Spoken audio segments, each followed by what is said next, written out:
All set.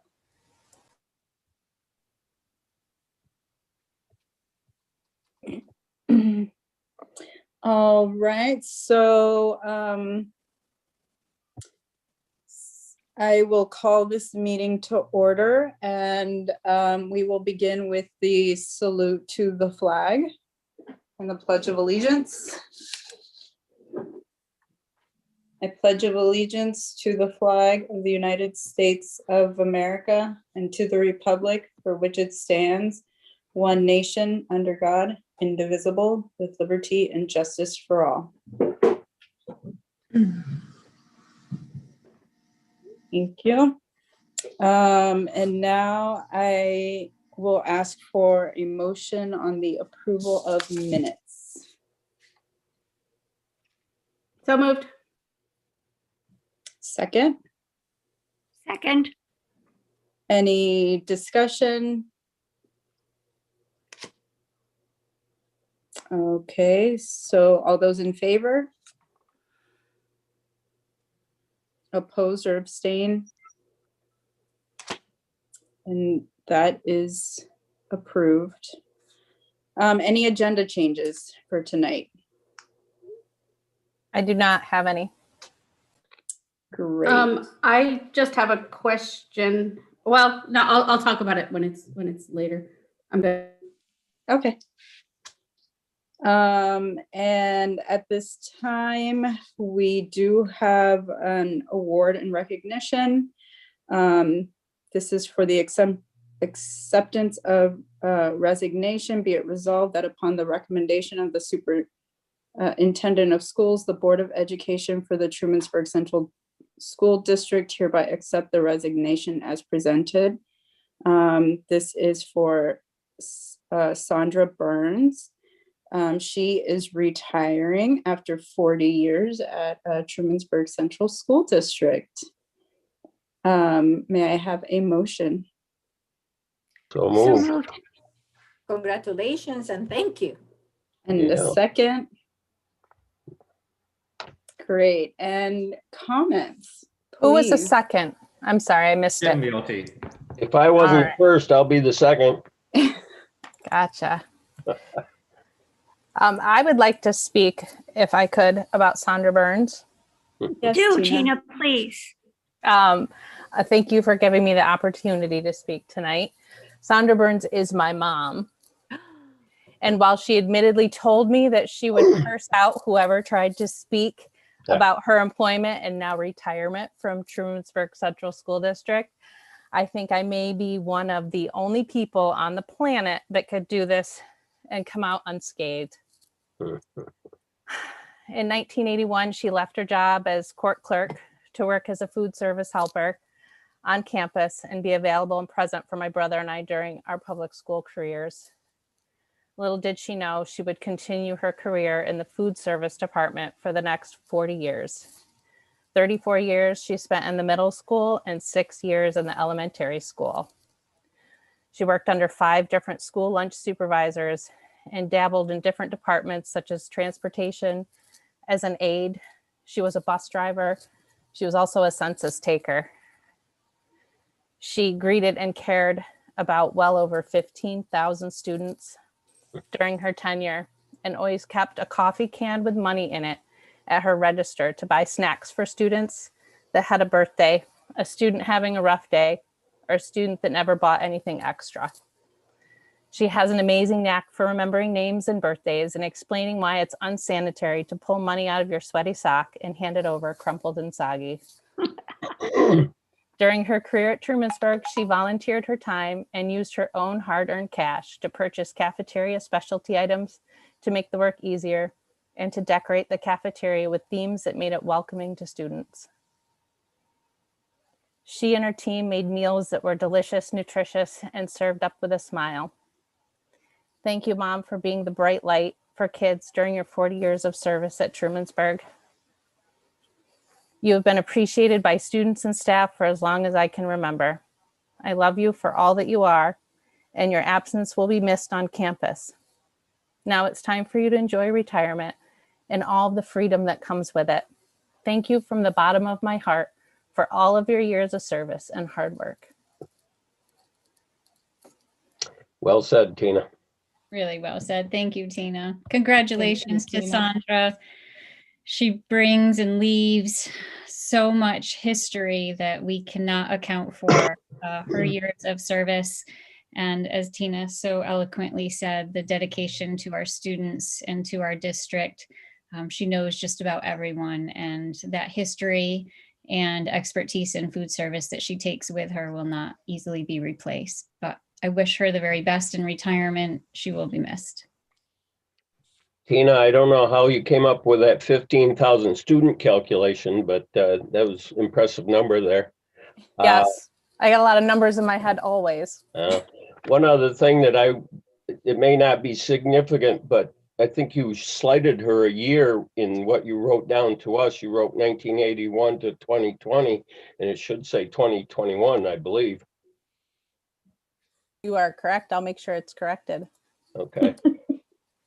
I have to say that Mrs. Burns, as I've known her since I've been in school, she is such a sweet human being, and she makes relationships with students. And years later, when I returned as an adult, she remembered things about me when I was in middle school and what I would eat and how I would behave. And she has a story probably about 15,000 kids. And I am so happy for her retirement, and she will be missed. And those are big shoes to fill, big pots to fill. So great job. Congratulations, Sandra. Thank you so much. So with that, I am, all those in favor? Oppose or abstain? Thank you. And now we move on to presentations. So it looks like we have a few presenters. And we are starting with a student portfolio. Paul.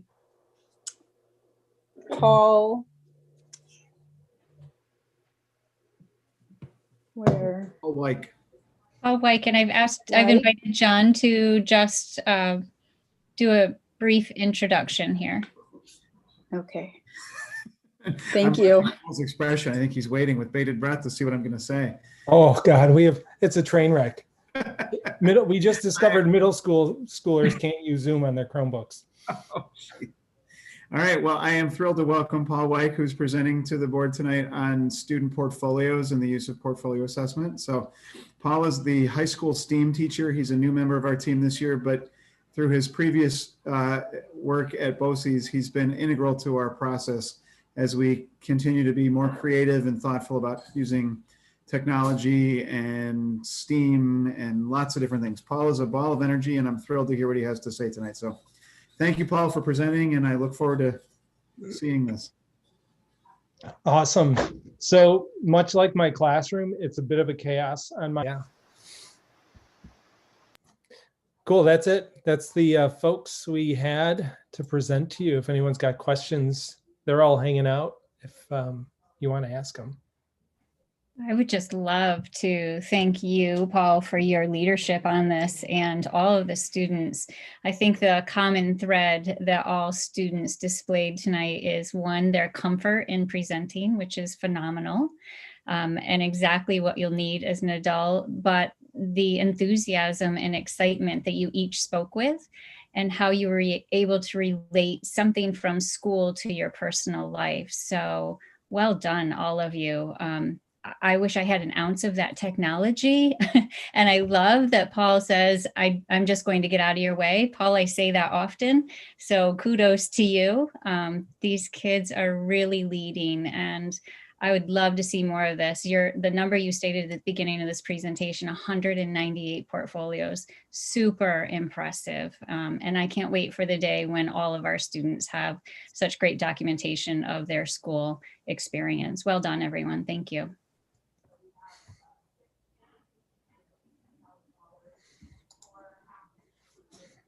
Well, thanks to all the students who came and did it. Ruthie said she was so nervous, but was amazed at how long Jack could talk. But that is amazing, Paul. You know, I have a class at college that is the capstone in psychology, and the students actually have to do their translating the transcript, which will be awesome in a you know, you already have it. It's like you have a description of who you are and on the courses and what you have learned in those courses and your interests. So I think that's great, and I think it's also a good introduction for you when you go to college or wherever you go, job applications and everything. It translates, it shows the things that you have learned. That's awesome. I'd like to. Yeah, I agree with that. As someone who's kind of going through the college application process with my son, who's also a junior right now, I love the fact that everything's kind of right there in one place. I think it's brilliant, and kudos to all of you. I'm super impressed. I'm equally impressed. I'm wondering if this portfolio could also be offered to faculty and administration and staff, because it's really nice also for students to get to know their instructors and the people that they spend their day with. I think it's fantastic. And then let me ask you, where does this information live online? Good question. Is it public, or is it living in a closed circuit for the school? And I noticed that last names are not used. They're only using first names on their headlines. And so I don't know who these people are, but certainly you know who they are. So yeah, it's yes. Like I said, I've been working on them since 2008 with very little success. So this is huge. But again, process over product. Everything is locked down in Google Drive. So it's generally shared with the student and then the teachers who have been interested in portfolio work. And it didn't happen just by chance. The administration has been pretty supportive, like giving us 2 hours of time to do PD. And then on Fridays, we've been doing hour-long sessions where 1 or 2 people show up and we'll work with them. But it's pretty protected. Some of the kids on this call, we started to make them a little more public, which was a really cool experience because they looked at them and said, oh my God, I never thought to do that. So it starts to, you know, all of a sudden you're taking pride in your work, which is nice. So.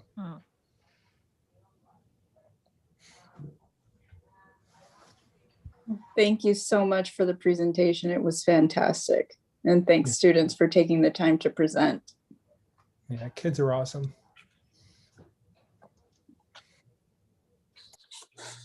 All right, so we will move on to, as the students, I don't know if you can stay or you can jump off, whatever you want to do. The next presentation is for the Social Justice Club with Lisbeth Radenberg, Pinky Chandra, and Amy Torella. Yes. So we had the students put together a presentation last Friday, and which turns out to be a really good thing because we just discovered that the Chromebooks don't connect to Zoom too.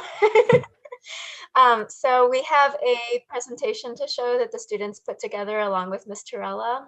And Ms. Chandra or Ms. Torella, do you have anything else you want to add before we stream the presentation?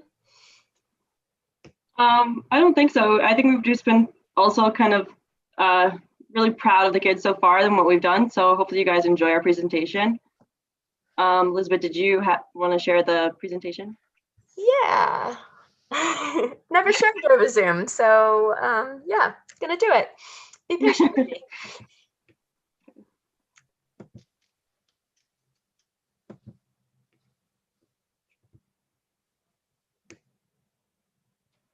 Do you have to mute yourself the same way you do on Meets when you present on Zoom? You shouldn't have to.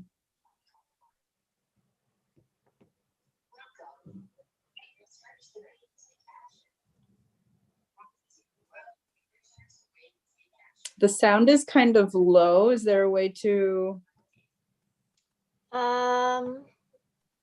It's turned up on my computer. Let me see.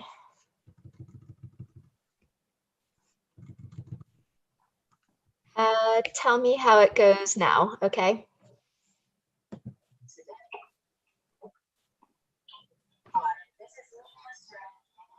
Still pretty quiet.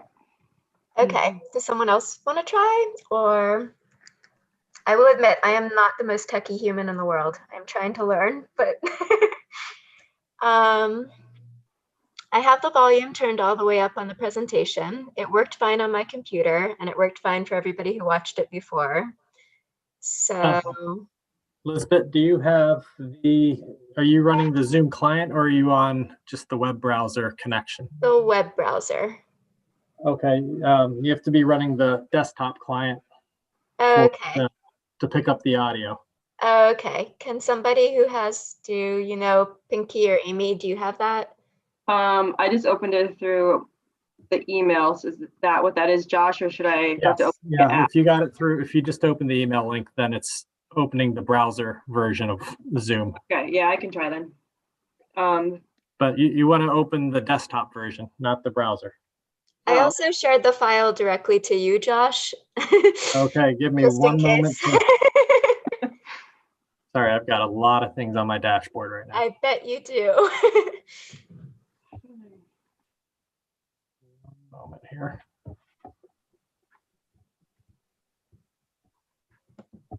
While we're waiting for everything to kick off here, thank you to Lisbeth and Amy and Pinky, and certainly our students. This is a newly formed group, and I'm certainly impressed with how quickly they have their mission. They're ready to go, and once we get the video up and running, you'll hear directly from the students. So thank you for our folks and our team for making this happen. Okay, I'm gonna try to launch it, so I'm gonna take over screen sharing, Lisbeth. Okay. I'm trying to rejoin so I can close it. Stop. There we go. Okay, I'm sure I've got this going.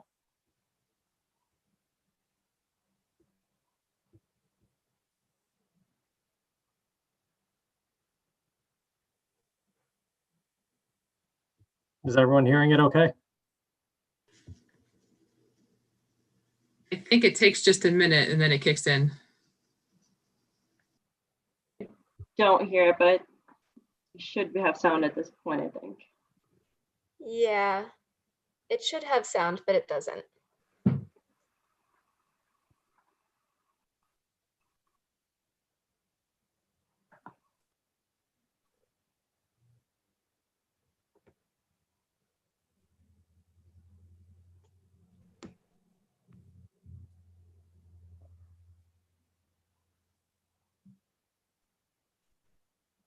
There's an option in Zoom to share audio from your computer, and that should work for you.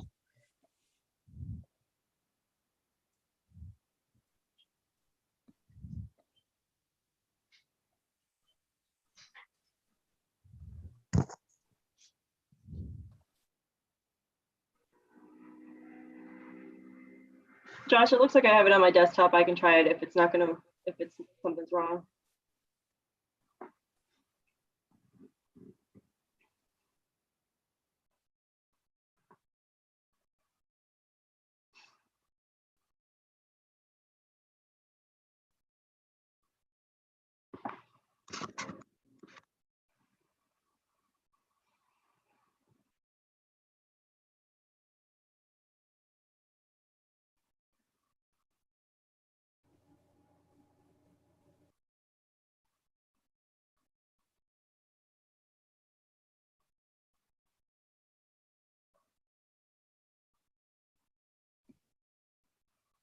We could also jump ahead to the presentation by Mark and then come back to this one if that gives folks some time.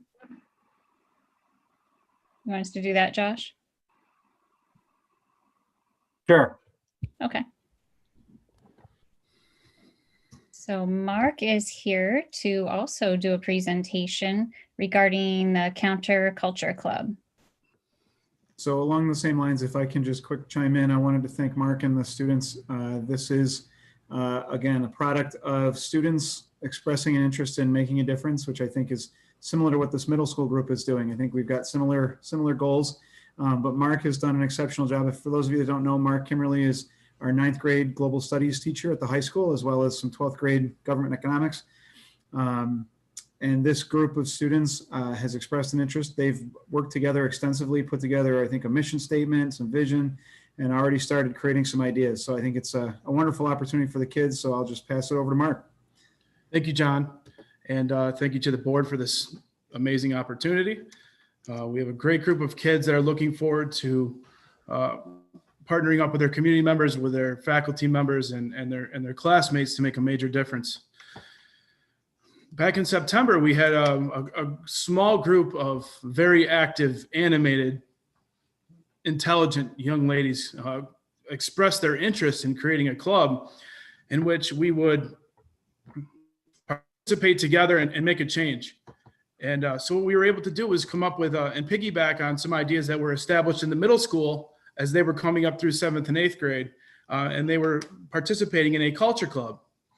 And so we took that idea and we kind of just really invested in that idea and then expanded it to what we thought could be something that would last long into the future. But specifically, we could learn about other peoples and other cultures through the celebration, through different celebrations such as music and dance, studying art and studying historical resources, even literature. So we've started formulating all these ideas and kind of packaging things up. And since September, we've been planning rigorously for the next 3 to 4 years, just kind of some of the ideas that we want to encounter and some of the things that we'd like to participate in. We have created together a mission statement, and we also have a lot of goals that we've set for ourselves. So I'd like to introduce those to you today. I'd like to be very brief because I have multiple students that are here with us tonight that are going to share their thoughts as well. Counterculture Club is dedicated to spreading awareness, understanding social justice, appreciation of particular cultures and its people, specifically through diversity and different values. We have a lot of goals that we would like to achieve, and some of our primary goals include raising student achievement in innovative ways. We want to give voice to students, not necessarily within our club, but throughout the school and our community. We plan on instilling civic commitments because that's an ongoing piece that the state of New York has really been focusing on, civic commitment. And so we're going to attempt to fulfill that goal by being active, not only in our community, but outside of our community. We intend to support new members of our community, helping them to understand common misconceptions that are frequently associated with different cultures. And we want to work intentionally to make more traditional activism and organizing work as pleasurable as it can be. And some of our students that are here tonight will share some of these detailed ways of how we're going to go about that. A lot of the collaboration that's going to take place is going to be between students and faculty, but in the areas of music and art, English and social studies. So Mrs. Pennick and Mrs. Lewis, Miss George and myself are all going to kind of embrace this whole club idea and basically share our knowledge with the kids and lead them in many discussions. So not only are we going to be active with outings and projects and service, but we're also going to immerse ourselves in a lot of the different cultural aspects of different traditions and different ethnicities. We have a lot of plans to collaborate with guest speakers from the local colleges. We plan on collaborating with community members. We'd like to perform community service, and we really want to become activists for change. We have a lot of ideas that include public outreach, hands-on cultural experiences. We'd like to do kind of some marketplaces and some fairs in the evening after school. We talked about taking field trips to different cities and restaurants and concerts and museums. And kind of our long-term goal would possibly to take a spring break travel abroad in a couple of years. So with that being said, that's how we would like to achieve our goals. And I'd like to I'd like to thank you for the opportunity again, but I also like to pass over the microphone, I guess you'd say at this point, to our freshman founders, our kind of our board of directors. So I'm not sure who'd like to go first, but Malin is here, Maya, Greta is here, Marin is here. All of you can just, if you could take a minute or two, that would be great. Thank you. Yeah, I'm Greta. I'm one of the people who first came up with the idea for this club. If you didn't know, we had like a sort of culture club. We called it Heritage Club back in 8th grade.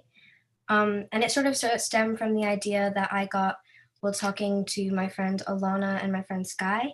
Sky's in the middle school and Alana's in the high school. She's one of the founders of this club as well. Anyway, we're all Asian Americans at T-Berg. We're all half white and half Asian. And so we started talking about some of our experiences as Asian Americans going to a predominantly white school. And we started to notice that there were a lot of things that we had in common and a lot of things that we felt like we were missing out on. And we felt the need to like sort of create a club where we could have some more, where we could have some space to like feel comfortable to talk about this stuff with other people and have other people sort of understand it and appreciate it, because we are proud of our culture and we wanted to celebrate it as well as learn about other cultures. And so that's sort of how Heritage Club first started. And then when we came to the high school, we talked to Mr. Kimmerly about this idea, and we had some other friends who were involved in the start of the other club who were also interested in continuing it. And we started talking about it, and the idea for Counterculture Club was born. And we've definitely expanded on a lot of the things that we talked about originally and had a lot more ideas for accomplishing this as well. And I'm really happy to like see this stuff happen. So thank you guys.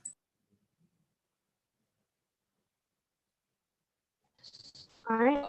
Hi, I'm Marin. I'm a freshman.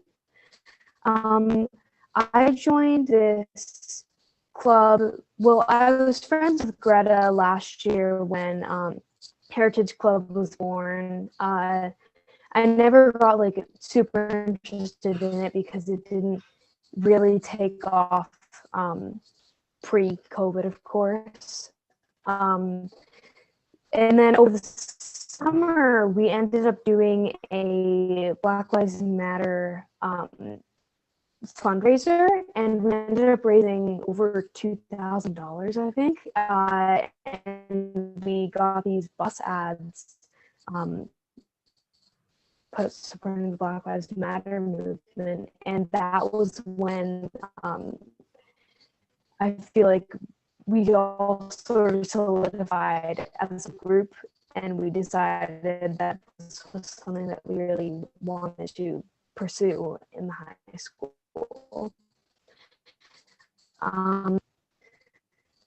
So yeah, I'm just super excited to learn about different cultures and to really break down as many barriers as we can between any students and community members and become more educated. Yeah. Hi, I'm Maya. Marin, your audio sort of died there, but I'm pretty sure that we all knew what you were saying. It's okay. So Malin cannot talk today because she's at her basketball practice, and Alana is also at her dance practice, so they're not able to explain what their main thoughts, but I can do that for them. Also, as with being like the 0.4% of the population of this school, of that's being like Black, it's like I have similar experiences with how Greta said, like how they are Asian kids in a predominantly white school, with that. So I pretty much just adding on to that. And one of our really good ideas that Alana had actually would be to have pen pals and to like actually interact with the people that live in those cultures and be able to write to them. So I think that that's something really good that should be said. But yeah, I am really excited to learn about different cultures from different places, because in a predominantly white school, we don't usually get that. So it's good to have a club where we can learn about those things specifically. So yeah. Yeah, and we also wanted to expand more on the idea of like turning students from the school into more activists and more involved in changing things in their community, sort of like the social justice club that we were hearing about earlier is talking about. So we were thinking of doing things similar to the bus project that we did over the summer, which, like Marin said, is basically where we started some fundraisers and got some money, and we're able to design and put up these bus ads to sort of like this is during COVID, like during over the summer. So like we weren't able to go out and do a lot of things to contribute to all the like Black Lives Matter movement and things that were going on during that time. But we still wanted to be able to say something. And so we got those bus ads and we made up these designs that had like some quotes from like famous activists and stuff from the past. And we were able to put those back up. We were able to put those up. And we actually did an interview with the Ithaca Times about that project. And then with the leftover money from the fundraiser, because we got more than we needed, we also donated it to some local organizations like the Alliance of Families for Justice, the Multicultural Resource Center, and the BLM Ithaca organization, so that we could sort of like donate and help contribute to the organizations that already have existed in Ithaca and are already doing things to fight all the racism and things that are going on. But we also saw that the sort of Black Lives Matter movement and things that were trending in the summer sort of died down, and people were doing less things about this. And so that's part of the reason we felt the need to create the club and to focus on these things, because we wanted to show people that these sort of things and being activists and trying to ask for change is important, even when like the Black Lives Matter idea wasn't like trending. Because we saw a lot of people doing things like for performative activism, where they were like just putting stuff out because it was considered cool at the time. But we want to show that like this is still an important problem in our society and we still need to do things to change it.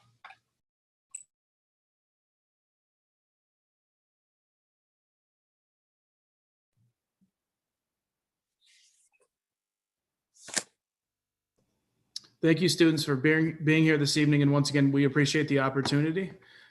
You're going to be hearing a lot from us over the next couple of years. We have a lot of plans, and we're going to get the word out the best we can. Our first official club meeting is going to be April 1st in the library in the high school, and we're encouraging any students in the high school are welcome to come.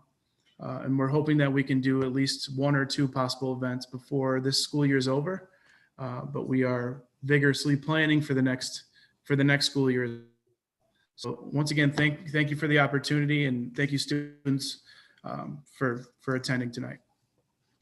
Well done, students, and Mr. Kimmerly. Thank you for presenting this evening. And again, just another proud moment for Trumansburg.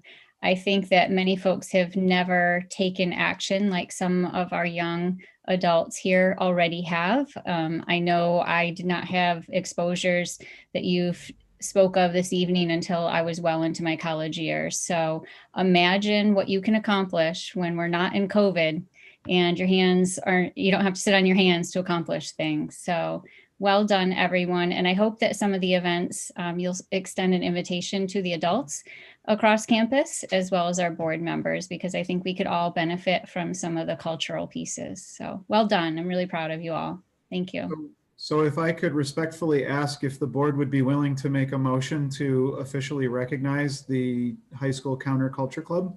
I do have a motion written up for that, John. Awesome. Terrific. Do you want me to read it, Joanna?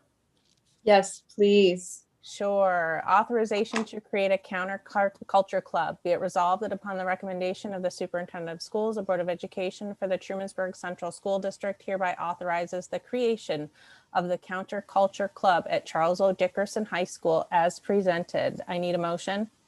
So moved. A second? Second. All those in favor? Aye. Opposed? Abstain? Motion carries. Thank you, members of Thank the you board. so much. Mark, thanks, students. That's what a great thing for us to be doing. Great work, everybody. Thank you, students. I'm so proud of you guys, and it totally warms my heart to know that we have students that are so committed to our school and bringing awareness, cultural, representation to Trumansburg. I was just like you when I was a kid, minority at my school, and I don't think I was able to really represent my culture. So I'm very proud of you guys. Thank you so much.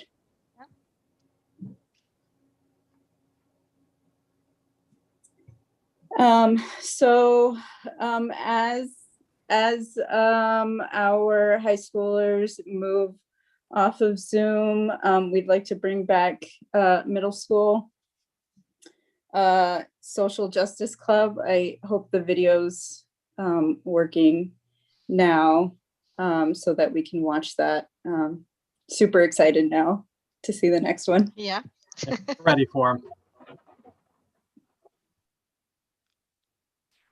All right, yeah, I think we kind of introduced before, so if you want to just show the video, Josh, we can do that.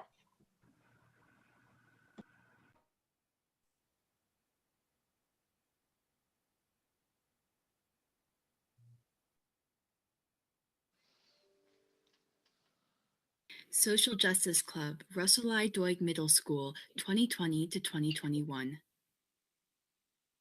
Welcome. Research, debate, take action. What we do? Well, we research, debate, and take action on the biggest issues that face our community, nation, and world today. Hi, this is Mina, Surandi, and Haley. We have come before you to talk about why we believe that Social Justice Club should become a registered club under the school. We at Social Justice Club are very passionate about pressing issues in today's world, such as climate change, racial injustice, and we agree that we should work on helping these causes to teach the great community of Trumansburg about these issues. With our work, we can make progress in bettering our world and community. Justice in terms of the distribution of wealth, opportunities, and privilege within our society, and visually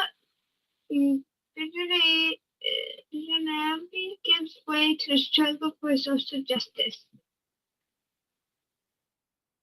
We were asked why we decided to join the Social Justice Club.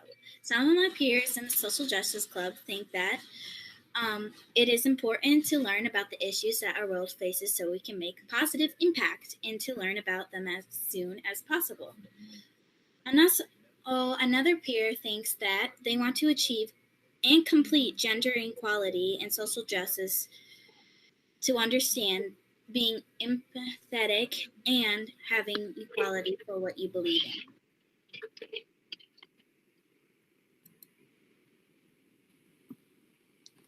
Our first two issues, racial justice. We are currently discussing the history of racial inequality in America, current civil rights issues, and how to be anti-racist.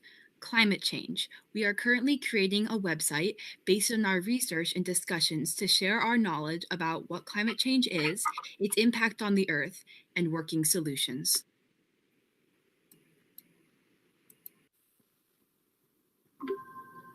In the racial justice part of the group, we have been using resources from the Equal Justice Initiative to increase our understanding of present struggles for safety and equality by diving into history, starting with slavery and the Reconstruction era.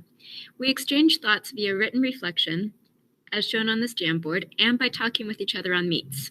Taking action on issues is an important part of our work, which is why we are seeking approval to become an official club and be able to formally fundraise for local nonprofits like the Multicultural Resource Center.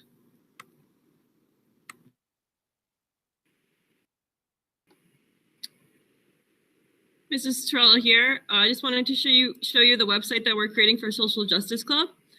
Okay, so again, our club website has our mission statement here. We meet every Fridays at 2:45 for about 45 minutes. So we have been discussing our mission, again, what it is that we want to learn within this specific topic. We have some links to poems. We watched the beginning of An Inconvenient Truth, and we were planning on reflecting on it. We've looked at some graphs and tried to interpret those. We have some more work to do on just thinking about the impact on the earth and different solutions people are discussing.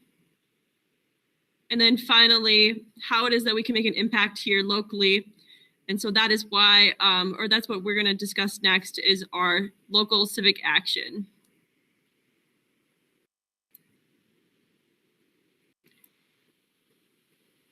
Taking action. Both groups made the decision to take action locally by creating stickers and buttons with the goal of fundraising money for organizations fighting for racial equality and the preservation of local climates. So you can see here links to the Multicultural Resource Center in Ithaca and the Cayuga Cliffs Project, which we're going to explain in just a second. So feel free to explore these websites to see what these organizations are doing at the moment.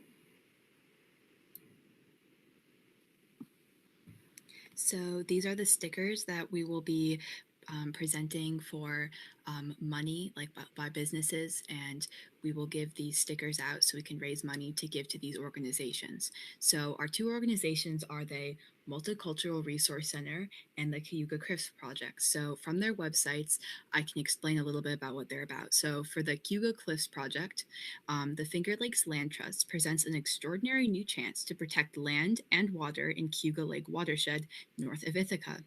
The effort will conserve 4,000 feet of shoreline directly across from Gigantic Falls State Park. Please help if you can.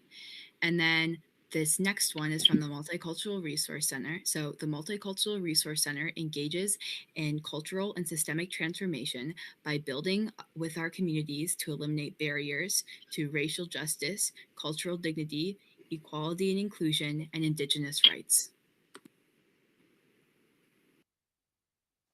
Hi, I'm Evelyn Pennick, and I'm here to promote Social Justice Club. Social justice and climate change, together, and all issues, they're like a spring. The further you push them back, the faster and the harder they're going to come back and slap us in the face. And when that slap comes, it's not going to be pretty. And letting us help will just be one more step in the right direction. If you don't help us, we're just 7th graders. There's few people who would listen to a 7th grader who has no support behind them. If you support us, that'll be saying a lot. They say be the change you wish to see in the world. If you let us help, people long after you are going to see this. They're going to say, these people did the right thing. They helped. Thank you. We hope you enjoyed our presentation, and we hope you too feel that Social Justice Club would better our community. One thing for sure, they're learning to be persuasive. It's very important. That was excellent. Again, look at our youth. They're all taking action and they're having an impact. Yeah. And just as she just said, when we look back on this years from now, they're starting at such a young age. I'm super impressed. I can't imagine what they'll accomplish after they leave the school grounds and they go off into the adult world. They will be more than prepared. So very proud of you all. Well done. I do have a resolution if you want me to read it, Joanna. Yes, please, Tina. Authorization to create a social justice club. Be it resolved that upon the recommendation of the Superintendent of Schools, the Board of Education for the Trumansburg Central School District hereby authorizes the creation of the Social Justice Club at Russell I. Doig Middle School as presented. I need a motion. So moved. Judith, second. Jim, all those in favor? Opposed? Abstain? Motion carries. Thank you so much. Greatly appreciated. Love the presentation. Thank you guys, and thank you for giving us the opportunity to have the kids present tonight.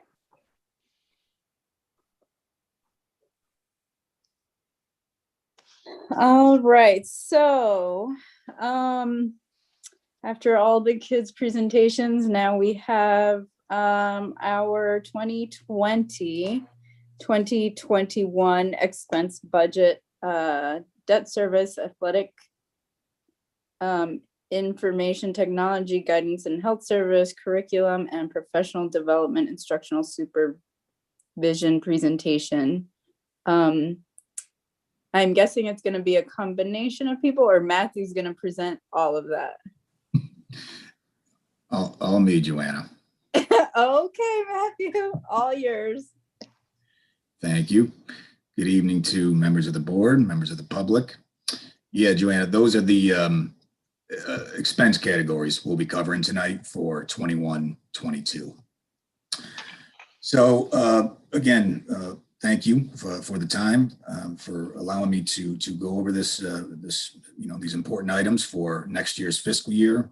Tonight, we're going to continue the process of reviewing the estimated expenses to be budgeted for the next fiscal year, 21-22. The expense categories to be presented tonight are the following, and I'm sorry, let me put the right slide up there. We did swap out one rather than the IT and library services. We're going to cover that category, those categories at the March 22nd meeting, and we swapped in psych services and social work. So just an FYI there was a slight change that we made. We just need a little more discussion on the IT staffing issue. So there we are for tonight, and we'll just kind of jump right in with debt service. Staying consistent with previous budget slides and how the information is presented. So we have from left to right, those columns.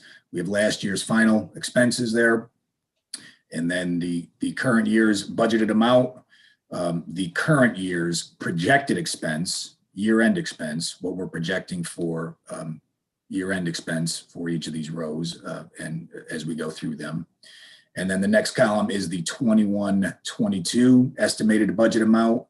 And then the final column there on the right represents the variance between the two budgets, the 21-22 proposed budget amount, and then last year's adopted budget for each category of expense that we will cover. And tonight, as always, we will focus on the major variances on the right-hand side there, as that will, on the right-hand column for each of these slides, as that will drive the discussion. And feel free to stop me at any point. If you have any questions whatsoever, just speak right up. We'll stop, we'll address it, and then we'll move on. So debt service is the district's legal obligation to repay borrowed money for capital work. Principal and interest payments make up debt service. Typically, these figures fluctuate from year to year based on the defined repayment schedules, but also it can increase if extensive capital work has begun within the district. And if so, then new debt naturally would emerge. And that is the case here at Trumansburg as we look at next fiscal year. For the 21-22 fiscal year, we are looking at a significant cost increase due to new debt associated with the $25 million capital project currently ongoing. And I'll just direct you to that lower right number. That's going to be the expense increase within the debt service category when comparing 21-22 versus what we adopted, what the board adopted and voters approved for 2021. So looking at a $1.674 million expense in debt service. Just to refresh everyone, the district issued new debt, $10 million worth in June of 2020. And again, kind of capturing what these rows are here, just offering some explanation and a quick look back. But then we also issued an additional debt of $5 million, all for capital work, in January of 2021 to pay for these capital project costs. We basically use short-term debt instruments known as bond anticipation notes or BANs. So that's what that BAN is on the screen here. And that leaves us just under $5 million left to borrow this coming June, in June of 21, which will then be the last phase of borrowing for this $25 million capital project. Again, the work of which is currently ongoing and we all see around our campus. This was always the plan to pay for this capital work, and the voters authorized the district via referendum back in March of 2018 to borrow these sums. The district does receive state aid for every dollar spent on capital work. And with the increased expense, there will be increased state aid on the revenue side to offset these costs. So the final row here, the bus purchase 125K bond anticipation note, we used to purchase the wheelchair bus in the fall of 2019, and the 21-22 year would be year 2 of a 5-year repayment schedule of that ban, and those costs are represented here in that row. But I have a slide here that I hope is helpful in explaining how we are financing the $25 million capital project, and it shows why on the expenditure side of the ledger that our debt service will increase for 21-22. So this is just a quick explanation to members of the board and members of the public as to what the fiscal plan is to pay for this current capital project. So as stated previously and captured in these couple bullet points here, we borrowed $10 million at the end of June 2020 and an additional $5 million just a couple months ago. So that still allows us, the district, to borrow the remaining $4.997 million, which we will do this coming June. And basically those 3 separate borrowings, is represented here, those will all be converted to one serial bond, which will have one repayment schedule inclusive of principal and interest to be spread out over the next 15 years. The primary advantage of converting these separate debt issuances to a single serial bond is it allows for one repayment schedule.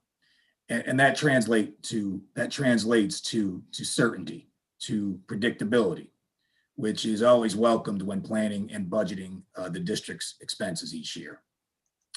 Then the green box here, just a quick snapshot of what transpired in accordance with the approved plan by district voters when they authorized us to borrow a total of just under 20 million back in March 2018, as I referenced, and then how the district will borrow no more than that authorized sum by the end of June 2021. Again, just trying to simply be as transparent as we can and keeping everyone informed and offering reasons as to why that debt service number will increase for next fiscal.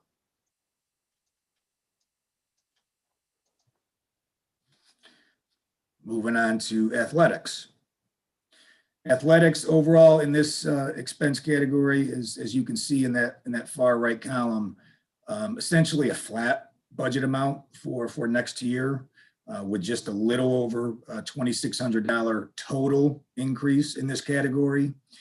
Of course, we are hopeful that a full athletics campaign can be had next school year, and this budget plans for that. So we certainly didn't reduce anything. There were just some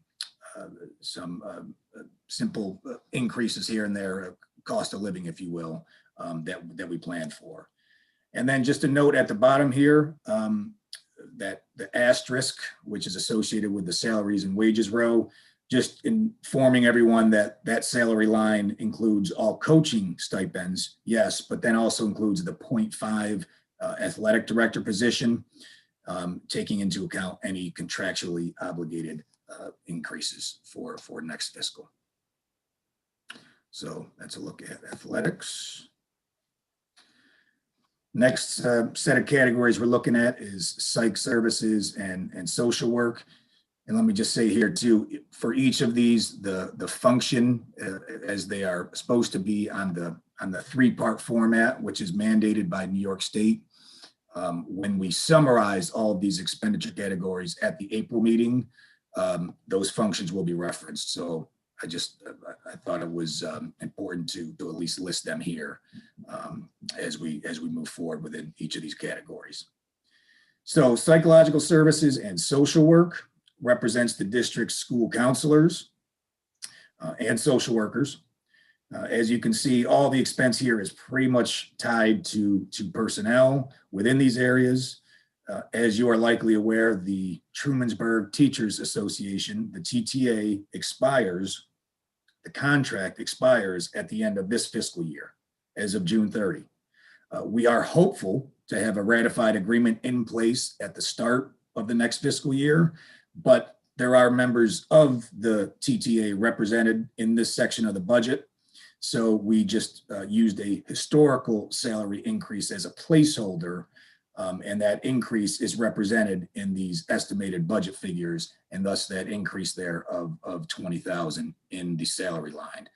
Contractual expenses and material and supplies, not too much expense on an annual basis within these categories. Next slide, guidance and health services. These salaries include each of the nurses within the instructional buildings and guidance staff as well. We are increasing these salaries a historical percentage increase, which does account for that increase of just over 8,000 in that top row, in that salary row there. And then moving down through the contractual expense, an increase for 21-22 based on greater than budgeted actual expenses the last couple of years in this particular category. The primary expense in this code, in this contractual expense code here, is our health and welfare commitments, which are paid to other school districts for students who reside in Trumansburg, but attend school in other New York State districts, could be public or private. So it is a per student cost, the health and welfare cost, and that number can fluctuate from year to year based on that variable. So that's the reason for the increase there. Overall, we are estimating a total increase in this line of 14,183 for the 21-22 fiscal year. No other major variances in the budget. So just focusing on salaries and contractual here.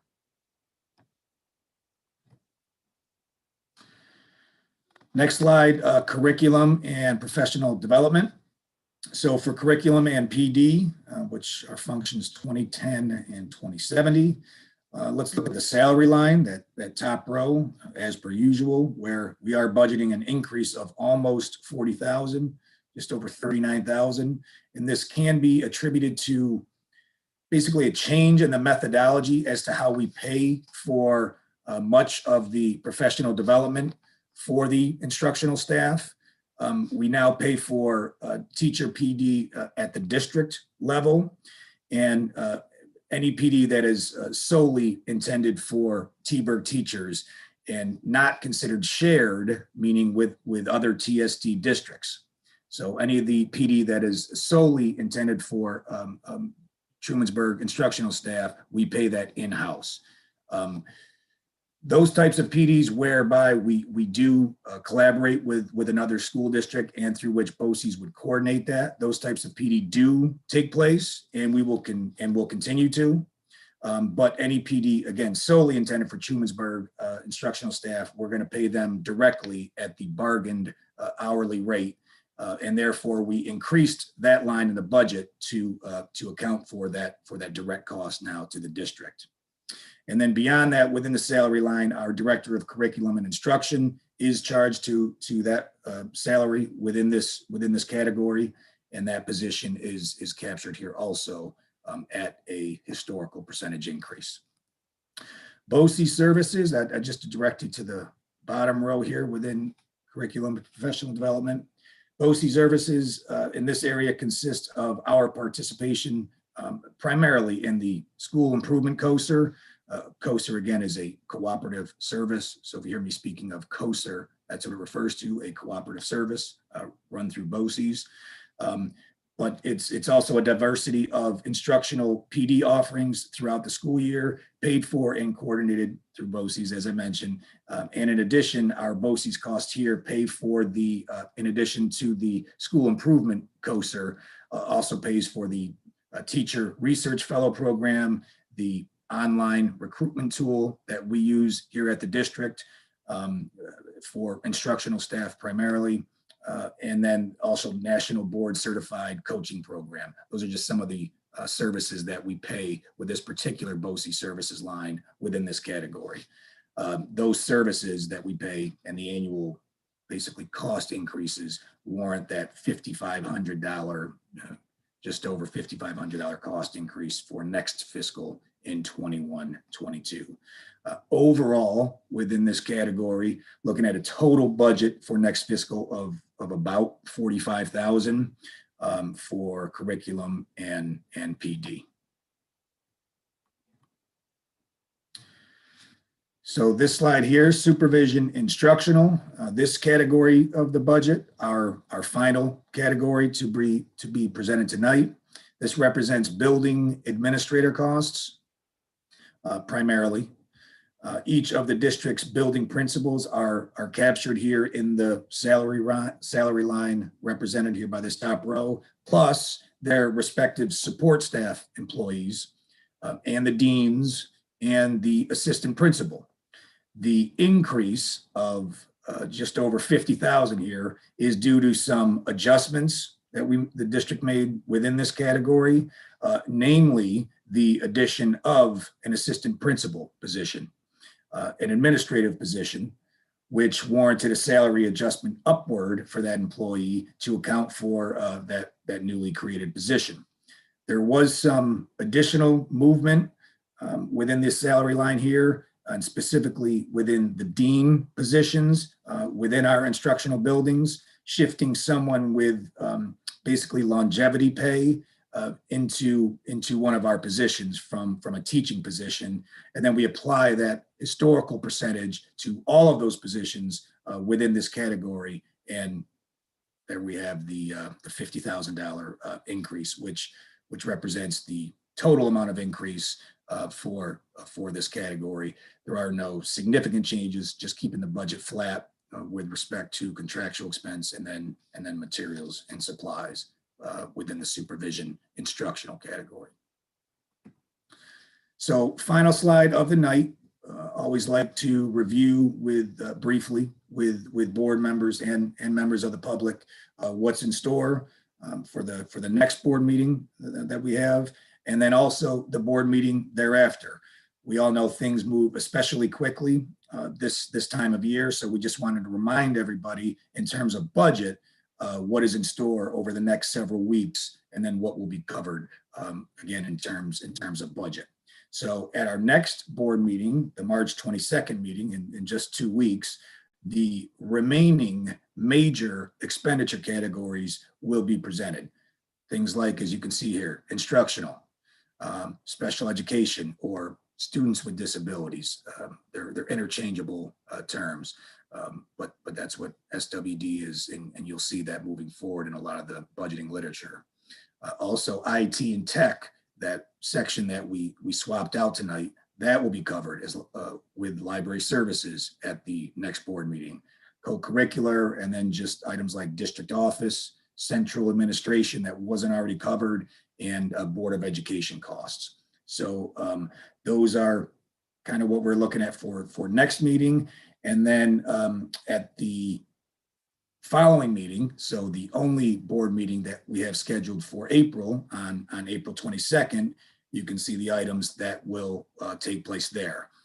At that April 22nd meeting, of course, the board will vote to adopt the budget or not. The board will take official action on the expenditure budget for 21-22 at that board meeting. Again, we're going to cover, as I covered at the February 8th meeting, that was part 1 of the expenditure categories. Tonight, part 2, and then at the March 22nd meeting, we'll look at part 3 of the expenditure categories in a little more detail. At that April meeting, everything's going to be summarized for you.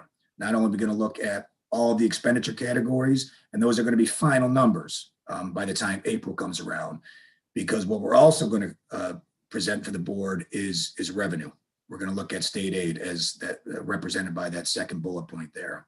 We will have final state aid numbers, assuming that the governor and the legislature do pass the budget by their fiscal year start, which is April 1. I know the governor he makes that a goal annually to make a timely budget. So as long as that's the case, we will have our final state aid numbers for Trumansburg for next year. We'll go through it, the federal aid piece, the stimulus piece, whatever it might be, but we will cover that. So you'll have all the information you need, members of the board, to make an informed decision on taking action on the 21-22 expenditure budget that night. But then also, just to remind members of the board specifically, you'll also adopt or not the BOCES administrative budget for 21-22. Recall that's a separate piece with a separate resolution that you annually take action on. That'll also be at that April 22nd meeting. And then also I'll be presenting that night as well, the 21-22 property tax report card. That's an annual document that each school district is mandated by New York State to show, and board members must adopt that also each year.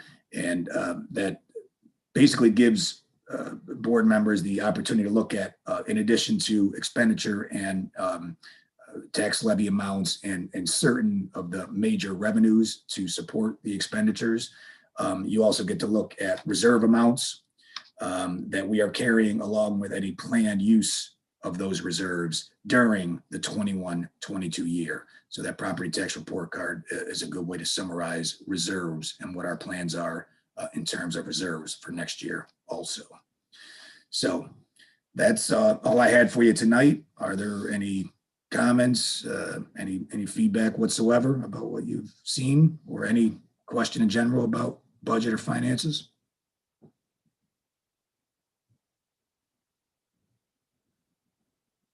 Hearing none. Thank you. Thanks, Matthew. Thank you, Matthew, for that presentation. I'll stop sharing here.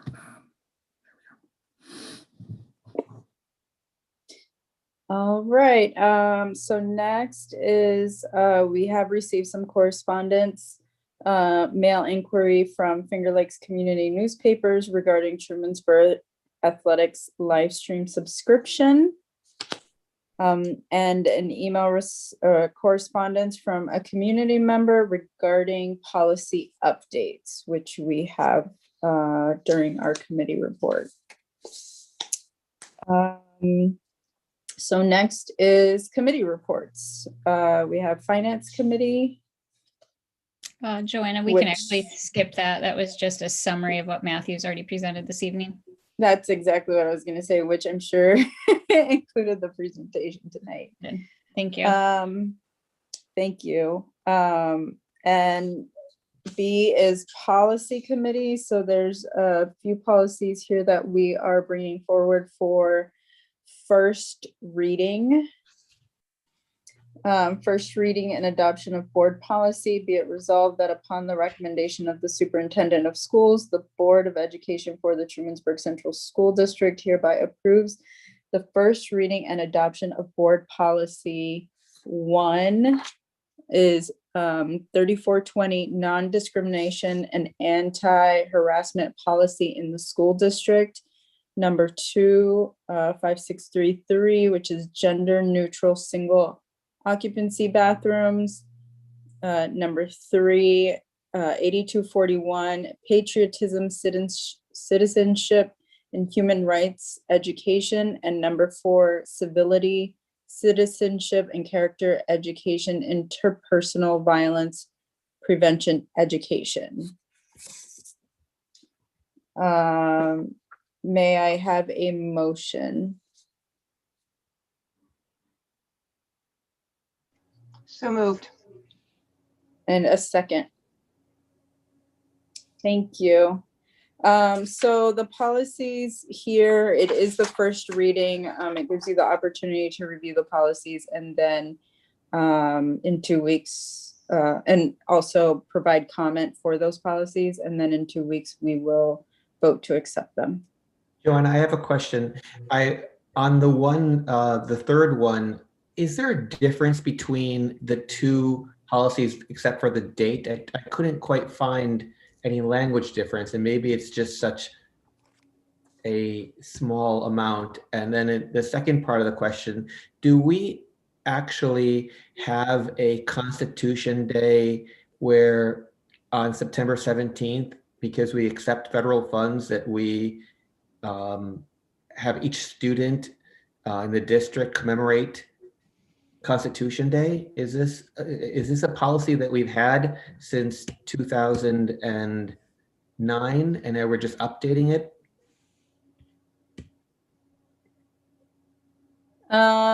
So these are policies that we've had, I think, except for one. Let me look at my. I know it's the first read, but like I couldn't, just reading it, I couldn't see the difference in them, and maybe it was just changing pronouns or something. I'm not sure, but and then also maybe Kimberly, do you know that, do we have this Constitution Day on September 17th where we are celebrating the Constitution? I would ask our building principals to speak to that, or Pam. I'm uncertain, to be honest. I can jump in and share that I know that that's something that the social studies teachers do address, especially in the U.S. history classes. I'm 99.9% sure that Larry Vondercheck does cover that. I don't believe we've ever had a school-wide celebration. We have in years past done, just something on the morning announcements to address that. I don't know about the other buildings.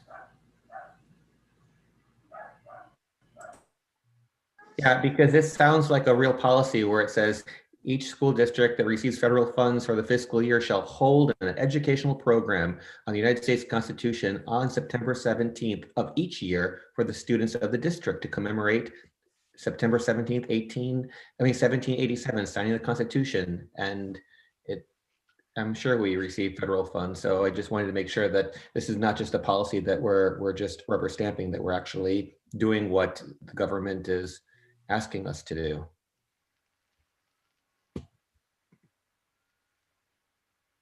Jeannie, I'll let you talk about elementary, but just echoing what John said, certainly not at this point, a building-wide celebration, but acknowledging that within our classrooms. But I'm more than willing to expand that conversation with our team leaders. We used to have an assembly dedicated to the Constitution, and that was really a Susan Frost thing. I'm sure many of you remember Mrs. Frost and all the great programs she did. So when she retired, we've moved it to the classrooms, but of course we could bring it back to more of a school-wide celebration again. The students really enjoyed that, as well as the staff.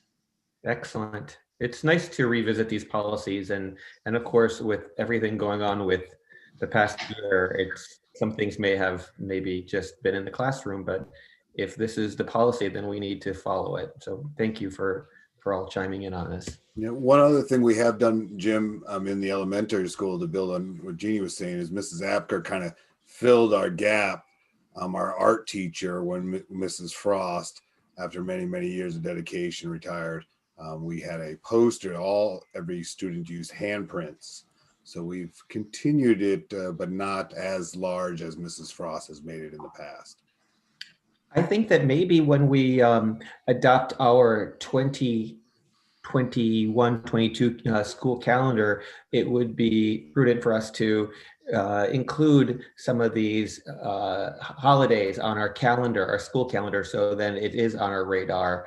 And we certainly probably put in Halloween and other things that are on school day. So if September 17th, we could remember that it's Constitution Day, it would be a really good reminder for everybody. I just wanted to add to this too. I know that we were asked to review policy 7220, which is graduation requirements and early graduation accelerated programs. And the policy committee chose to hold off on that because we do have the new requirement of the equity credit. However, that's not taking place until 2025. It will be available in the fall, but it's not a graduation requirement until 2025. So I wanted to make it known that we were holding off on that policy for the time being. The other policy that we were asked to look at is the property tax exemption. And so we are also holding that until the next board meeting. That one's a little bit more involved, and we just had a short turnaround time. So we'll bring that back on the 22nd to discuss further. Thank you.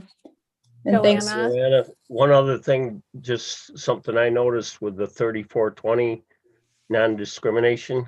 In the middle of page 2, it randomly says athletic director, and then there's nothing about that athletic director head.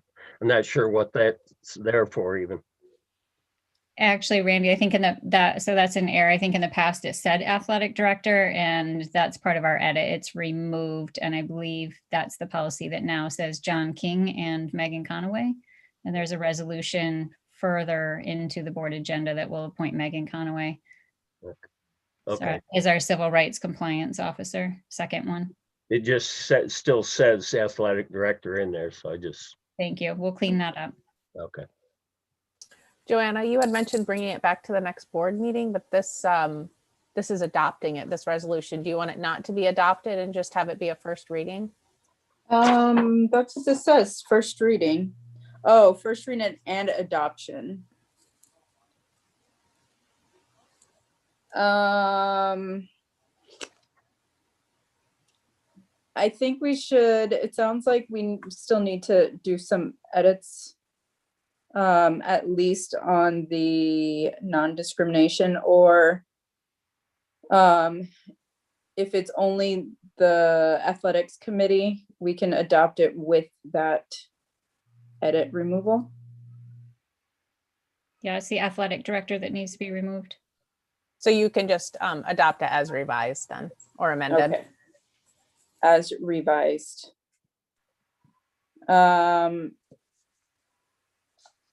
Is everybody in agreement with that? I think there were some good points made. So first reading and adoption. And I think we already got a motion to approve and a second. So I am looking for an approval from everyone. Thank you.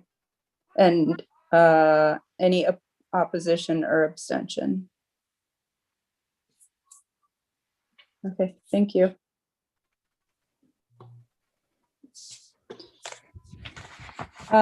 Next is athletics committee. Do we have Jason here this evening?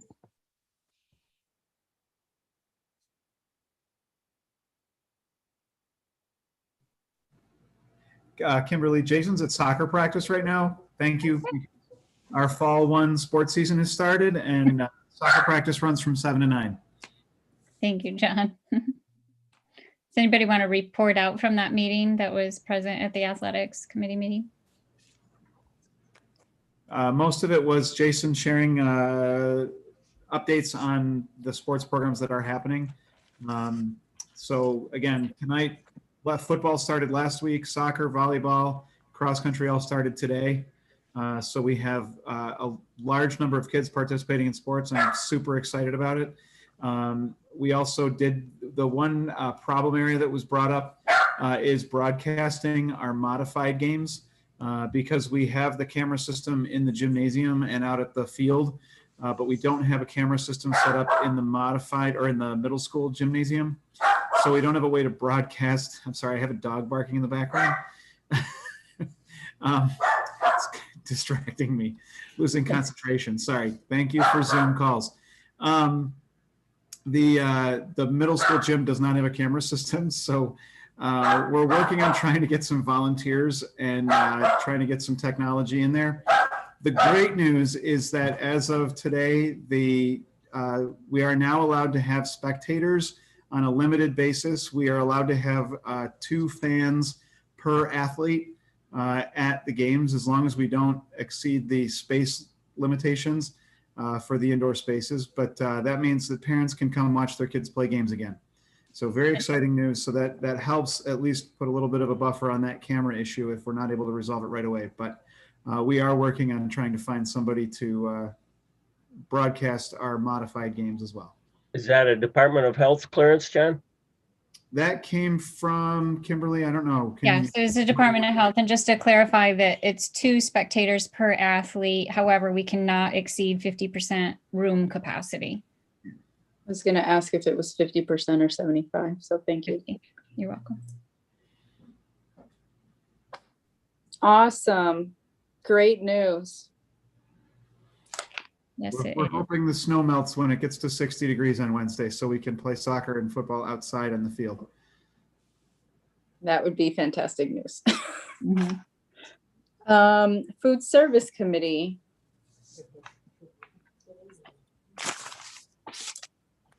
Do we have Rose here this evening or someone that would like to report out on food service?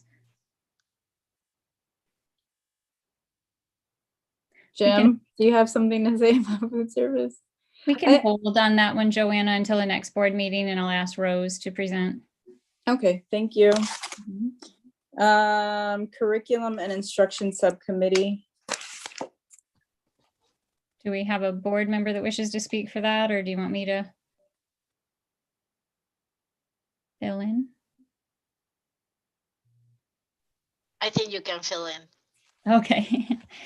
So we really discussed some of our ongoing work. We have recognized that working in a pandemic year, our teachers do not have the opportunity to cover the same amount of material. And so we talked about how Pam is leading and working side by side with our teacher leaders, department leaders to identify priority standards.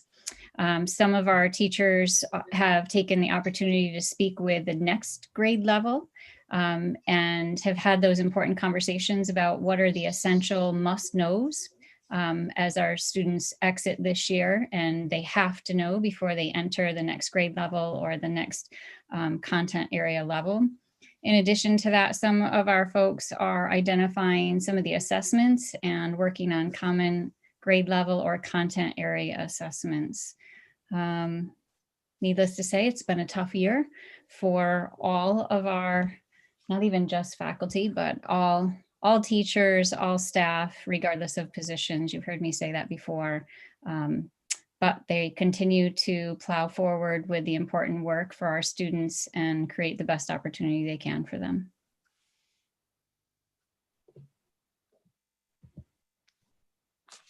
Okay, thank you. And Diane, is there a BOCES report? Yes, I have a short BOCES report. Thank you. Executive committee is same business as usual. It's mid-year point, so we're looking at what's left in lots of ways. And the second board that I sit on with BOCES, where we share something positive from each of the school districts, we listen to a presentation, kind of like tonight, with students in Lansing's music department. It's not possible to sing in groups because of COVID, but they have figured out how to continue singing, even if it's outdoors in the cold. A wonderful presentation at middle school, high school, elementary school level that took more time than we thought it might, but it was so delightful to see the kids like tonight, to watch them continue to learn in spite of the challenges. Lansing is a wonderful school district, and I hope that Trumansburg gets to share our wonderful new program that Kimberly is excited about, that we heard a presentation board meeting before last about. And so I really enjoy that board meeting, and it's a wonderful opportunity to learn from other school districts. You remember that board, Joanna? Mm-hmm. Thank you. Sure do. It was nice. Yeah. Thank you so much for that update. On to administrator's report. So we have our building principals, director of IT, director of curriculum, director of special education. So before we kick that off, I'll just take the opportunity to really state publicly two things that are going on at the district level. One is, you've heard me state previously that the district is embarking on this journey of strategic planning, and we are working with PLC associates to do that work. We did kick off the initial survey that has been sent to all family members, all students grades 7 through 12, and all staff members. The window that link for the survey is open from last Friday through March 15th. So I would encourage you, if you have not already completed that survey, this is your opportunity to have a voice in some of our futures planning. So if you would take the opportunity to complete that survey, and the results from those data points will be looked at. All of the responses to the survey are confidential. And so we'll be working with PLC associates to identify our strengths, our weaknesses, and how that relates to our board goals and moving forward for a strategic plan that will be 3 to 5 years out. So please take the opportunity to complete that survey in the next week. Additionally, this was new news to me last week. Many of you are likely aware of the media, and that many districts, some within our own TST region and some districts well north of us, are actually proposing a change to the structure of in-person learning. And so you may have heard that although the CDC at one time recommended 6 feet of social distancing, that in fact, if you look at New York Forward, it's a recommendation. However, if you have an impermeable divider between students can in fact not be 6 feet apart. So as you can imagine, that really changes how we do business for our in-person students. And the admin team gathered today for several hours and had a very in-depth conversation about the benefits of that, as well as some of the challenges that poses. So currently, and the guidance does change, I want to say hourly, daily, weekly. Right now, my understanding is that the social distancing of 6 feet is still a requirement on school transportation. However, in the classroom, we would, if we had those impermeable dividers, and we do in some classrooms, and we have some on order, we would actually be able to accommodate more students in person and not have the 6 feet of division. So it's really important that we hear from our community. It's really important that we hear from our staff. No idea is too crazy. We are not looking to just roll out a new plan without input. Of course, all the stakeholder groups need to have a voice in this. So we will be, all the building leaders will be facilitating faculty meetings this Wednesday, where we hope to hear from everyone within our buildings, and as well as our transportation and food service department. And then moving forward, we will be creating forums of some sort, whether it's by grade level, a community forum of some nature, to get feedback from families. If we were to propose this type of change for in-person learning, we would not be looking at doing that immediately. It obviously takes time to work out staffing, scheduling, transportation, food service, all of those various pieces have to be worked out. So the earliest that we believe we could entertain this type of change to in-person instruction would likely be after April break. Again, each model would likely be different based on the building. As many people are aware, our pre-K through 6 model is already every day in person. However, we have limited the number of students that have been able to attend because we were keeping them socially distanced.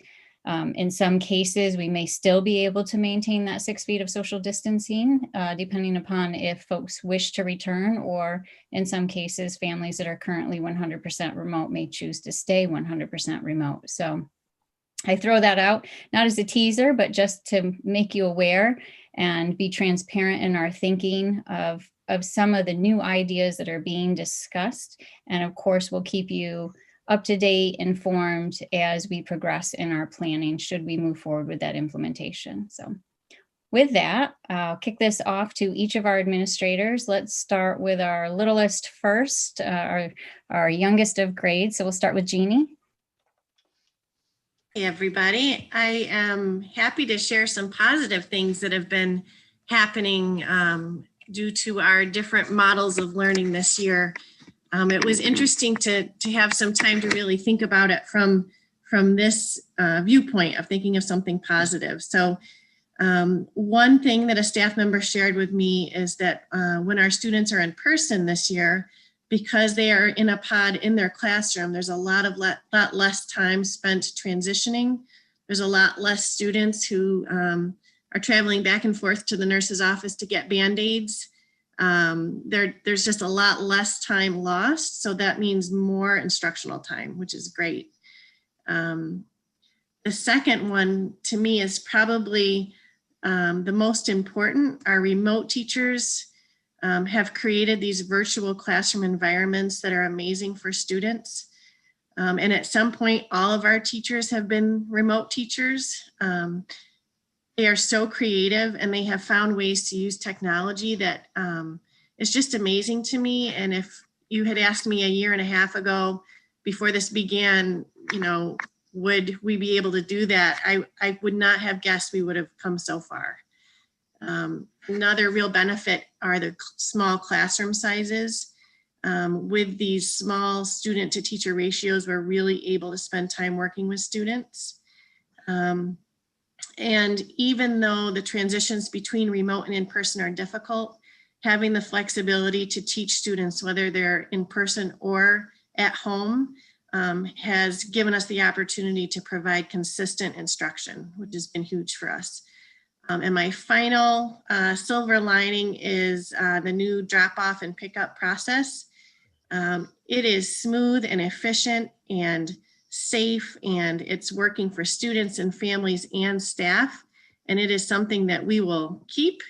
And I just am very thankful for all the people who have made that work, including our PTO volunteers who come every day to help that work. So that's a huge silver lining for us. Thanks, Jeannie. How about Megan? Hi, everyone. So I was told as I entered my administrative career that get to year 3, and that's when things feel a little bit easier. So this is my 3rd year. And I just have to say that I can't imagine how next year is going to feel. So I'm really looking forward to that. So as you've heard, in terms of the middle school and construction and pandemic, it's quite an experience. I'm thankful that I already had gray hair coming into this experience, so I can hide a little bit of my stress. But I'm also I'm so thankful and impressed every single day. And I was just beaming with the opportunity to hear the student presentations earlier. So really, everyone continues to amaze me. When I think about a couple key themes when I'm thinking about this year, I think about resilience, determination, and this is our students and our staff. What a sense of community that we have continued to foster by our creativity, empathy, and compassion. So those are a couple things that I think about. And we are, our students, amazing problem solvers, as well as our staff and our teachers. So we have overused the word pivot, but I think that's definitely an idea and a thought that we continue to look at, and we're being proactive. So looking at our connection with our smaller classes, it's really been an amazing opportunity, and I know we won't be able to necessarily sustain that, but looking forward and creating our sections, our teachers talk about the connection that they've made with students. whether it's remote or in person. Technology, kudos to Josh and his staff. We have so many different opportunities that we've been able to explore during this time. It's really amazing for folks that really didn't want to use much of technology in the past. It's been amazing to see that growth over the past year.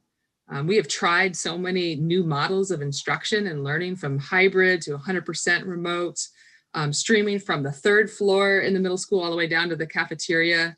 Breakout rooms. What were breakout rooms before this? I mean, that might have been a dance opportunity. Remote science labs, connecting our students that are in person and home. No bells in the middle school. It's been so peaceful, and everyone agrees that we want to keep it that way. Definitely less transitions for our students. So we are looking at what we've changed and what we're going to continue to embrace moving forward.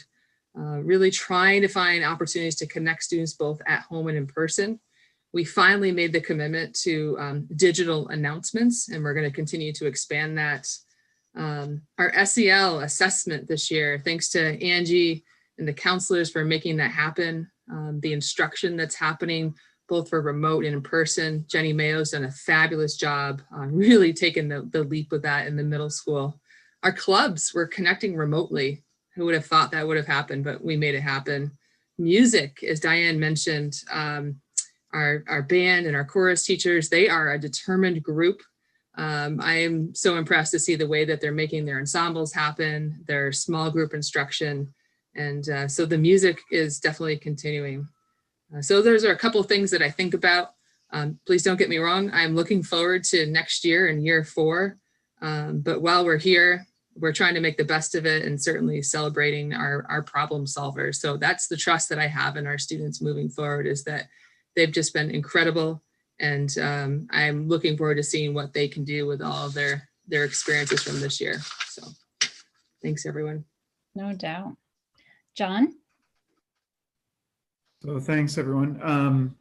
Without repeating what Jeannie and Megan said, I'm going to hit on some similar themes, but first and foremost, the creativity. If there is any silver lining to this crazy year we've been dealing with, it's the incredible creativity that we've seen from our staff and our students. Again, a huge statement of thanks to Jason Hodge. He's been in more meetings than I think anyone since the summer, trying to figure out if there was any way to do sports for our kids, knowing that is such an important outlet for them and our community. So Jason, has just worked his tail off to try to make that happen. And now that we're actually into it and getting into our second season beginning today, it's just a thrill. And again, I say that both as the principal, but also as a parent, and knowing how important sports are to my own children.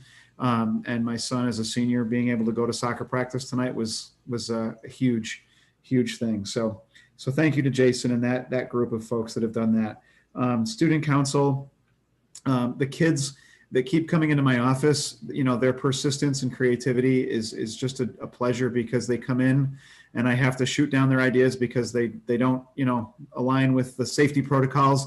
And then they go back to the drawing board, and then they come back with another idea, and then, we tweak it, and then they come back. And, but just again, their willingness to just keep pushing me, asking me to go to an appeal to Kimberly if we can make things happen. So, we've already, we had some events, and we're continuing to look for more opportunities for that to happen. Again, same thing, all the rest of our extracurriculars, as Megan said, I don't want to repeat, but the drama club, the music department, again, trying to find ways to do things for kids when, there's so many limitations on what we're allowed to do, and they just keep being persistent. Again, restating teachers who, kindly refer to themselves as techno dinosaurs, who now are coming in requesting new apps and pushing Josh, asking for, more hardware or more software. It's just great to see how everyone has really embraced this technology. And here, who would have thought, just this board meeting is just kind of second nature to us. It's just, oh yeah, it's a Zoom meeting, whatever. All of the meetings that we have that are done on Zoom, that people we just kind of roll with the punches now and do that. One really cool one I want to share is the again, and this goes back a little bit, but the volume of positive feedback that we had about our graduation program last year down at Taconic Falls Park, we are actually planning to repeat this year. We are looking to host our graduation again at the park. It's such a beautiful setting, and it gives us much more flexibility. So depending on what the parameters are when we get to June, we will have the most flexible and most beautiful graduation ceremony that we can have. So I'm looking forward to that again for our seniors and our community and families. So, and the last thing that I'll just close with, and I think this is again a little bit repeat what Jeannie and Megan said, but I can't tell you how incredibly positive our staff is and our students are. There is this, you know, there's always this stress level that hangs over everything that we do right now, but despite all of that, the sheer volume of positive energy, the can-do attitude, whatever, we're, you know, the kids that have to sign in and check in with their green checks, and, you know, when they're coming in the morning, they still come in with smiles. They just still come in and enjoy school. You know, the teachers are still laughing in the hallways with kids. You know, it's been a tough year. It's been difficult in so many levels, but there is still joy in the building, and that right there is probably the most important thing. That, you know, and every time we get to get kids in the building, and, you know, each time we expand that, and as Kimberly shared, you know, the more we talk about expanding that even more as we move forward and as they ease regulations, it's so awesome to see the positive energy that our staff bring in each day and that our kids bring in as well. So thank you, John. Rolling with the punches, as it were. How about Josh? Yep. So I gotta say thanks to my colleagues for those nice little plugs about IT.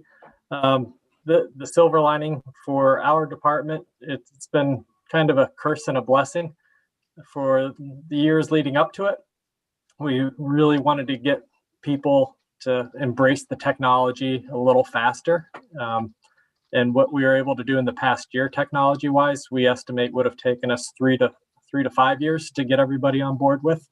But we had an opportunity to meet with our ed tech planning team a week and a half ago, and that's where we have some of our tech leaders from each building jump in. And one of our meeting topics was really, how has your technology use changed in terms of incorporation of the technology, the flexibility of instruction, your instructional approaches.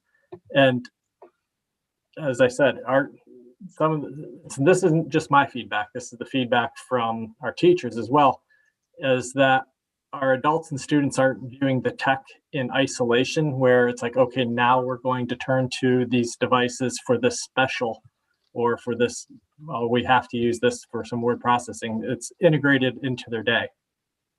It's finding that consistent place in their daily instruction. The teachers are saying how quickly the students are mastering their tools. We saw that tonight with the portfolios. That was really impressive. But the hardware too, just the command of the language and being able to kind of talk to my team and in a way that they understand and can help troubleshoot faster. Our staff have come a very long way there. And even our younger students are getting really good at using technology to record responses, and their willingness to try stuff to see what works. They're some of our biggest experimenters. For flexibility, the teachers are shared with us that the technology has allowed them to be a little bit more nimble and responsive to day-to-day needs. If the schedule changes, or you have to have a quarantine group, that they're ready to go with little to no notice. The devices have traveled really well for the vast majority of our users on a daily basis, and that the teachers have created new habits and the ability to transition between Chromebook and paper without losing time in the classroom. And even on the areas where sub plans used to make most of the teachers cringe a little bit, they're reporting back that the quality of the materials that they're leaving in terms of the subs are much better, and that the kids know right away, oh, okay, we're going to go here, here, here. They're not relying on that person in the room who doesn't know the routine in order to get to their stuff. And even just in terms of collaboration and breaking down that isolation during remote learning, being able to use the breakout rooms and just have the face-to-face Zoom or Google Meet meetings has really helped. I can't imagine if we had been asked to do this even 5 years ago with the technology at that point. In our universe, this pandemic came at an okay time. If it had been 5 or more years ago, it would have been a very different story. So those are some of our bright spaces. Thanks, Joshua. Angie? Hi. So I can echo what a lot of people have said before, but I will say that every conversation that I have with a teacher after being in their room, this is the exact question that I ask them. I usually ask them to tell me what are the biggest challenges and then what's one surprising strength or the silver lining of the pandemic. So what's been said before is what's echoed by a lot of those teachers. They talk a lot about integration of the technology skills, even when they're in person, sort of like Josh was saying, that seamless back and forth, small class size, and really that intimacy of knowing the kids. I think knowing families a little better too, especially for our remote students. We get to see those families, we get to communicate with them more than we ever have before. I'm constantly amazed by the creativity of our teachers. I had one teacher say to me, well, you can have them at their desk, on their desk, or under their desk. So we're going to make each of those a fun way to do it. And they do like Flashlight Friday, and they all go with a blanket underneath their desk and they read. So, you know, there's just every classroom you go and there's one of those examples of how teachers are doing that. Not to mention that teachers are the only ones that can make masks a fashion statement and, you know, have Dr. Seuss on them or lobsters on them. You know, the kids are looking forward to seeing what their teacher's mask is. One thing that wasn't said is CSE meetings. So we do about 300 CSE meetings a year. We did about 90% of those virtual last year and 100% of those virtual this year. And I got to say, it may be something that we continue in years past. We have wonderful parent attendance.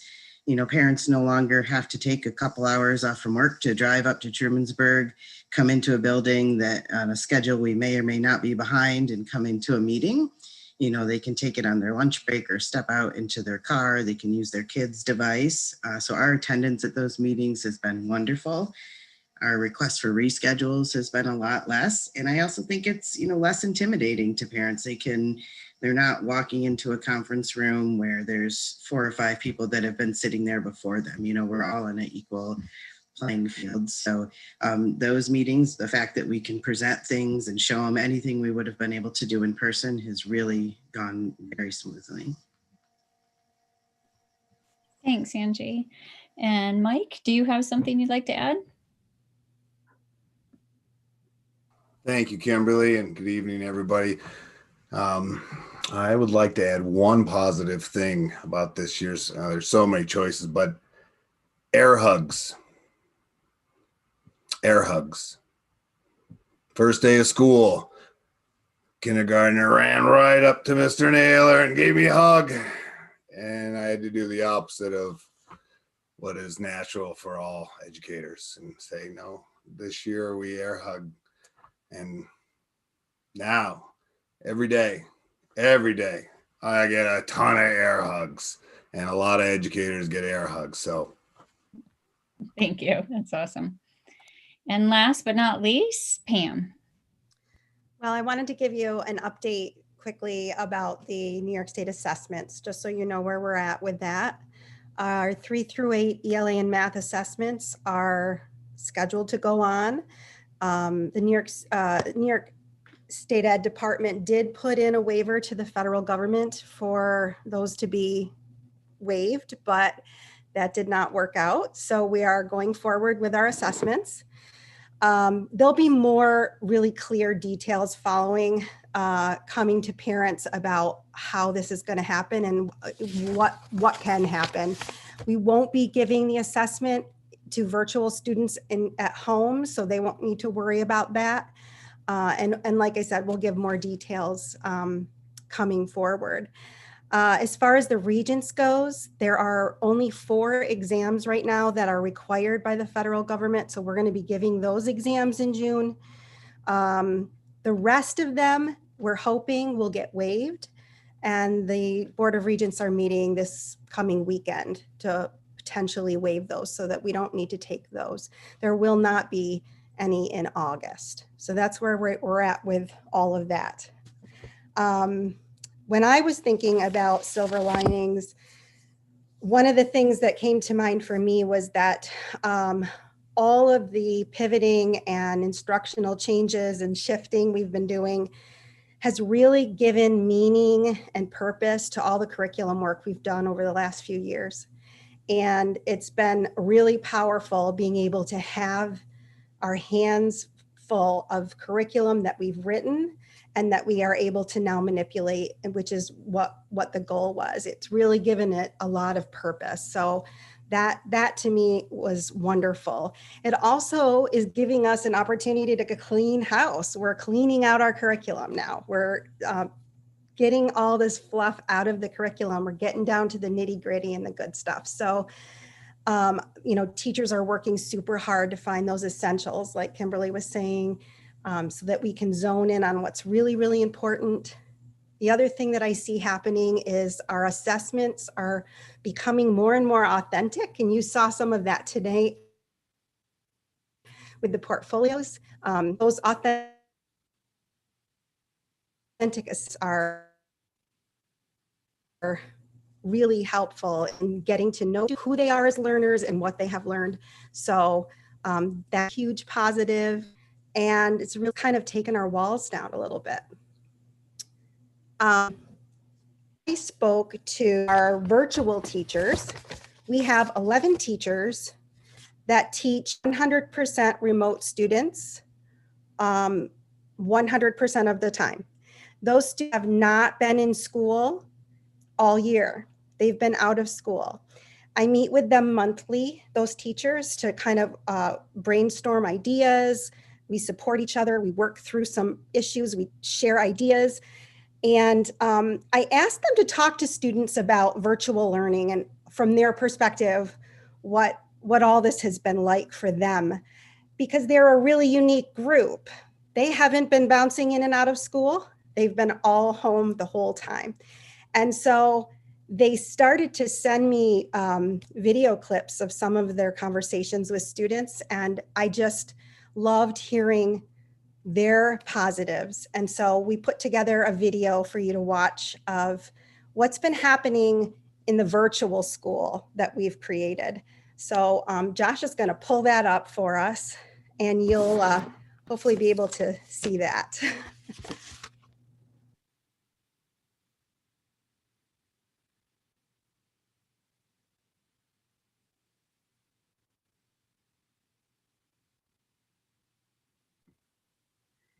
That was incredible. I have to say that as a board trustee that has 2 children that are 100% remote, I am so impressed by what the faculty, staff, and administration has been able to do to provide this high quality of education to the students that are learning from home. And I have been stopped in the grocery store by parents who have kids in the remote program, and they're so happy with their teachers. And to be fair, we ask our kids every marking period if they want to go back, and they love their teachers. They love the experience they're having. I learned some things from that video, and I hope that our community will take time to watch today's school board meeting, and especially, I mean, the whole thing has been great to see so many students speak, but we are now embarking on 1 year since the pandemic. And when this came up in a meeting that we had a few weeks ago, and I asked Kimberly to reflect on some positives.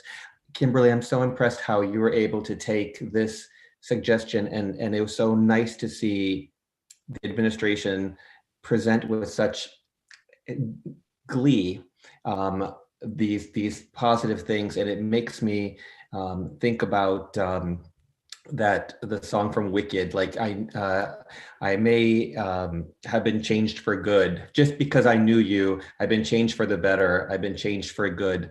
And I Bust think, it out, Jim. Sing it for us. well, you guys can Google it yourselves. But I have to say that I believe that some of these things from this very difficult year may really become permanent fixtures in our school district. And I thank you all for that. I mean, we're 1 year in, and it's so nice to hear some good things. So Thank you, Jim. all. It was truly a great suggestion, and thank you to all of the admin and everyone that works on our campus, because I think so often we come to board meetings and it's just getting through the business that we have to take care of to stay open the next day. And unfortunately, this year has been particularly challenging, and we have not taken enough time to highlight the work of our teachers and our students and the contributions of all of our faculty and staff. So thanks to everyone. We're just really showcasing it tonight. But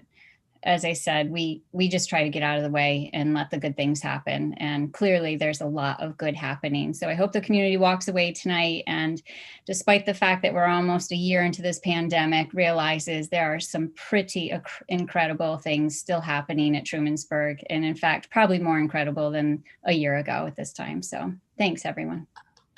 I've posted that video on the family engagement page. So if you want to go back and watch it again, or people have missed it, you can direct them right there. And I know we have Tim here, and I know we have David Ink here. I know Tim's doing a facilities report, but I don't know if either of you want to jump in with some of the silver linings as well, since we're on that theme.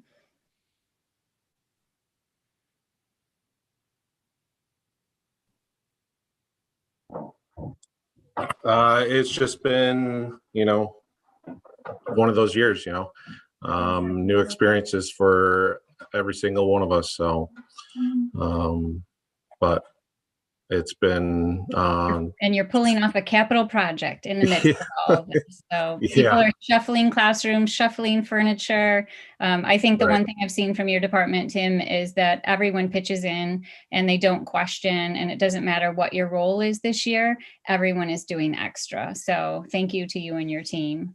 And Dave, truly, I think the silver lining for transportation, I don't want to steal your thunder, but certainly you have proven beyond a doubt that you and your entire department can turn on a dime. I'll try not to use the word pivot, but you certainly do all of the time. Maybe transport everyone, maybe just a couple of bus runs, maybe just the BOCES kids, maybe deliver all the instructional materials and school lunch. So thank you to all that you and your team have done. You do it effortlessly, really. Like we don't know the hard work I do know the hard work that's behind it, but you pull it off and you just make it happen. And I think our community does not see that. They just expect you to do it, and because you do it well. And I just, like today, had driver remind me of something, and we're constantly reminding each other of what's going on to stay up with the changes. And I said, it's why it's TEAM, not I. So without them, I wouldn't be able to do what I do. So we pull together when we need to. Despite any kind of differences we may ever have, our team pulls together strong like a team of horses. They have. Kudos to them. So absolutely. Thank you both. All right. So I do have a quick update on facilities. We'll start with the middle school.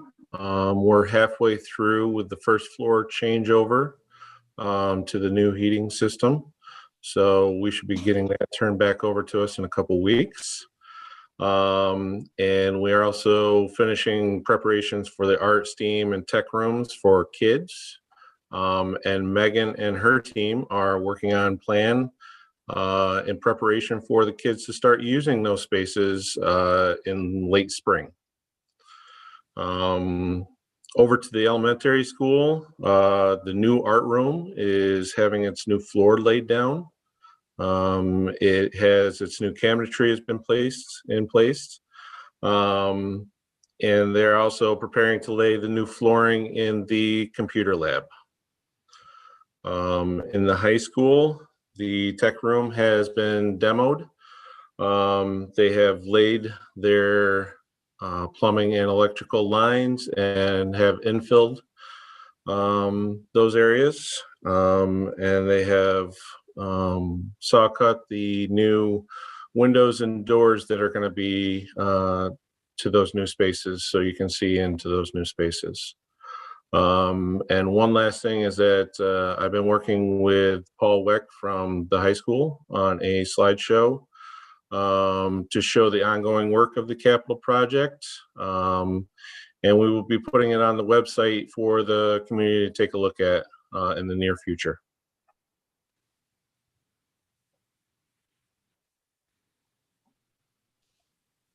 Thanks, Tim. Thanks for the update. Kimberly, your camera's pointing down. Thank you. And now I'm muted. Thank you. I was working. I like the pattern of your blouse, Kimberly, and we all got to enjoy it. So sorry.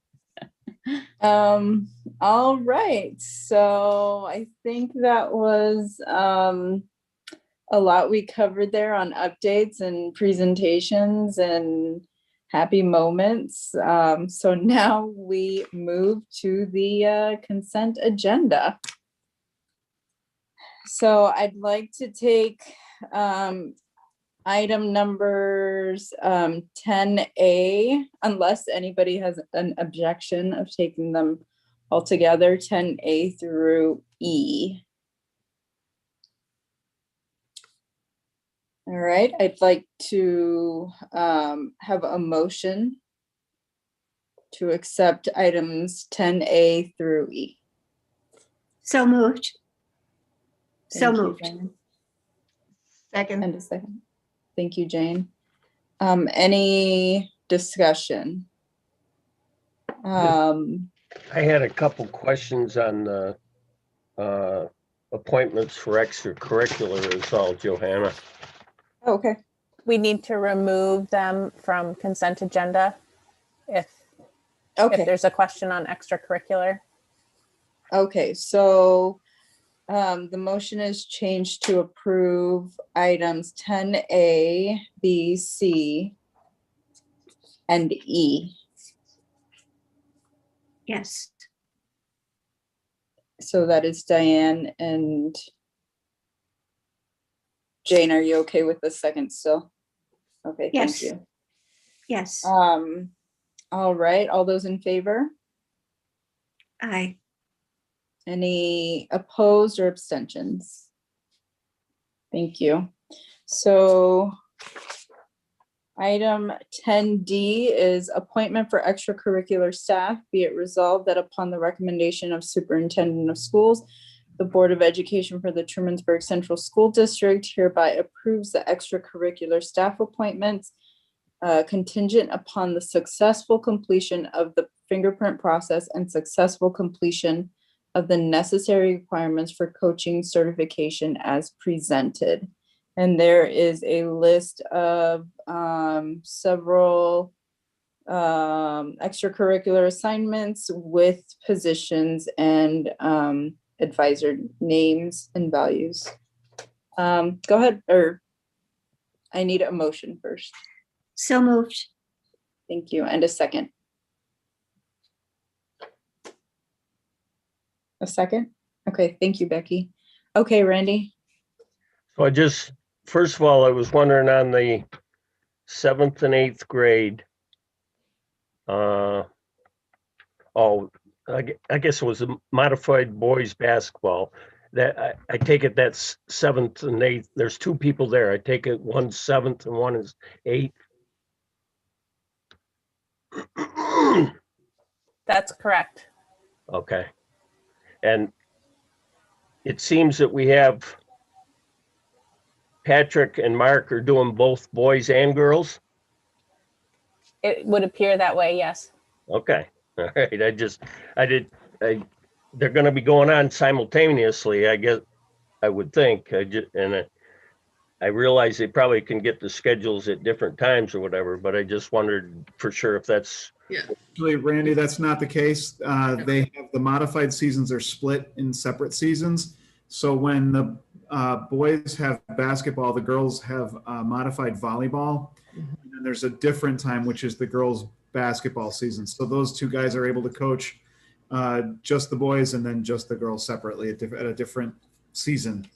Girls' season finished and the boys' season just kicked off on the 1st. So last Monday. So just back-to-back seasons. Time frames are different. Okay. That leads me to my other question, John. You mentioned modified volleyball. That we don't have that listed here, but that's going on, is right? Yes, they just started that.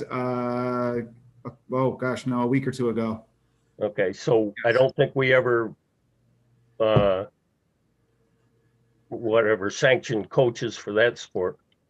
We have coaches coaching. Tina, do you know what the status of their appointment is? So we had to post a new posting for the modified volleyball coaches, and Jason signed off on them, but they did not make it to this meeting. They will come to the meeting on the 22nd. Okay, so we do have coaches and we will verify. Yes. Certified teacher coaches are in place, yes. All right. Thank you. That's all I had.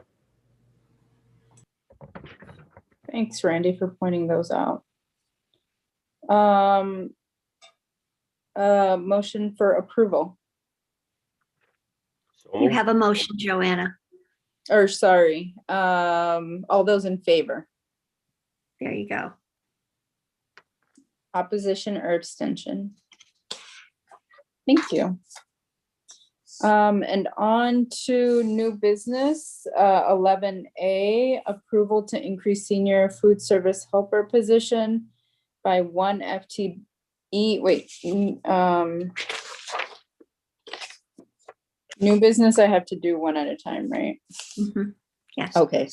Be it resolved that upon the recommendation of the superintendent of schools, the Board of Education for the Trumansburg Central School District hereby approves the increase of senior food service helper position by 1 FTE. The position will be applied to the term provided in the current support staff agreement. I have a motion. So moved. So moved. Second. Whichever. Discussion. All those in favor? Opposition or abstention? Thank you. 11B, acceptance of resignation. Be it resolved that upon the recommendation of the superintendent of schools, the Board of Education for the Trumansburg Central School District hereby accept the resignation as presented. And this is for Rosemary Beardsley and Jane Broadfield. So moved.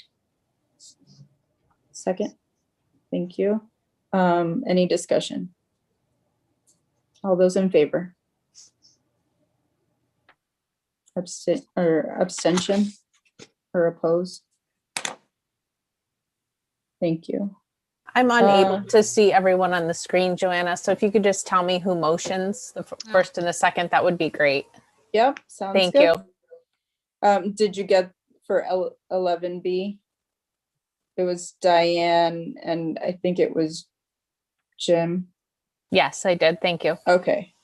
11C, appointment for support staff. Be it resolved that upon the recommendation of the superintendent of schools, the Board of Education for the Trumansburg Central School District hereby approves the support staff appointment contingent upon successful completion of the fingerprint process as presented. And it is for Rosemary Beardsley. May I have a motion? Diane, so moved. Second. Jim. Any discussion? No. All those in favor? Abstention, opposed or abstained? None. Okay. Congratulations to Rosemary on her promotion. Yeah. Thank you very much.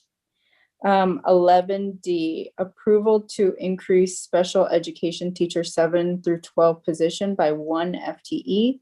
Be it resolved that upon the recommendation of the superintendent of schools, the Board of Education for the Trumansburg Central School District hereby approves the increase of special education teacher 7 through 12 position by 1 FTE in the special education tenure area.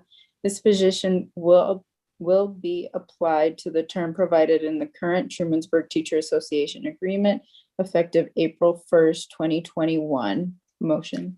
So moved, Diane. Jane, second. Any discussion? All those in favor? Everybody motioned. Any opposed or abstained? None. Thank you. 11E, appointment for instructional staff. Be it resolved that upon the recommendation of the superintendent of schools, the Board of Education for the Trumansburg Central School District hereby approves the instructional staff appointment contingent upon the successful completion of the fingerprint process as presented. Motion. So moved, Diane. Diane. Second, Judith. Second, Judith. Any discussion? All those in favor? Everyone raise their hand. Opposed or abstention? No one. Thank you. 11E, appointment for instructional staff. Be it resolved that upon the recommendation of the superintendent of schools, the Board of Education for the Trumansburg Central School District hereby approves the instructional staff appointment contingent upon the successful completion of the fingerprint process as presented. I think we just did this one. Yeah, we have to move to F. Oh, I'm sorry. Donations. Really? I thought we did D. Okay. I'm on autopilot. Sorry. F. Acceptance of donation. Be it resolved that upon the recommendation of the superintendent, of the superintendent of schools, the Board of Education of the Trumansburg Central School District hereby accepts the donation from Cynthia and Joseph Menino of a Yamaha digital piano stand with pedals, keyboard, bench, and cover. Total value of the item is $600 to the music department. So moved, Diane, Diane. and thank you. Yeah, second, Judith, Second. and thank you. Any discussion? Thank you. Thank you. All those in favor? Everyone. Opposed or abstained? None. Thank you very much for the donation. G, acceptance of donation. Be it resolved that upon the recommendation of the superintendent of schools, the Board of Education for the Trumansburg Central School District hereby accepts the $750 donation from Bill Capel to the elementary school library in memory of Carol Capel. So moved, Diane. Becky. Second. With fond memories.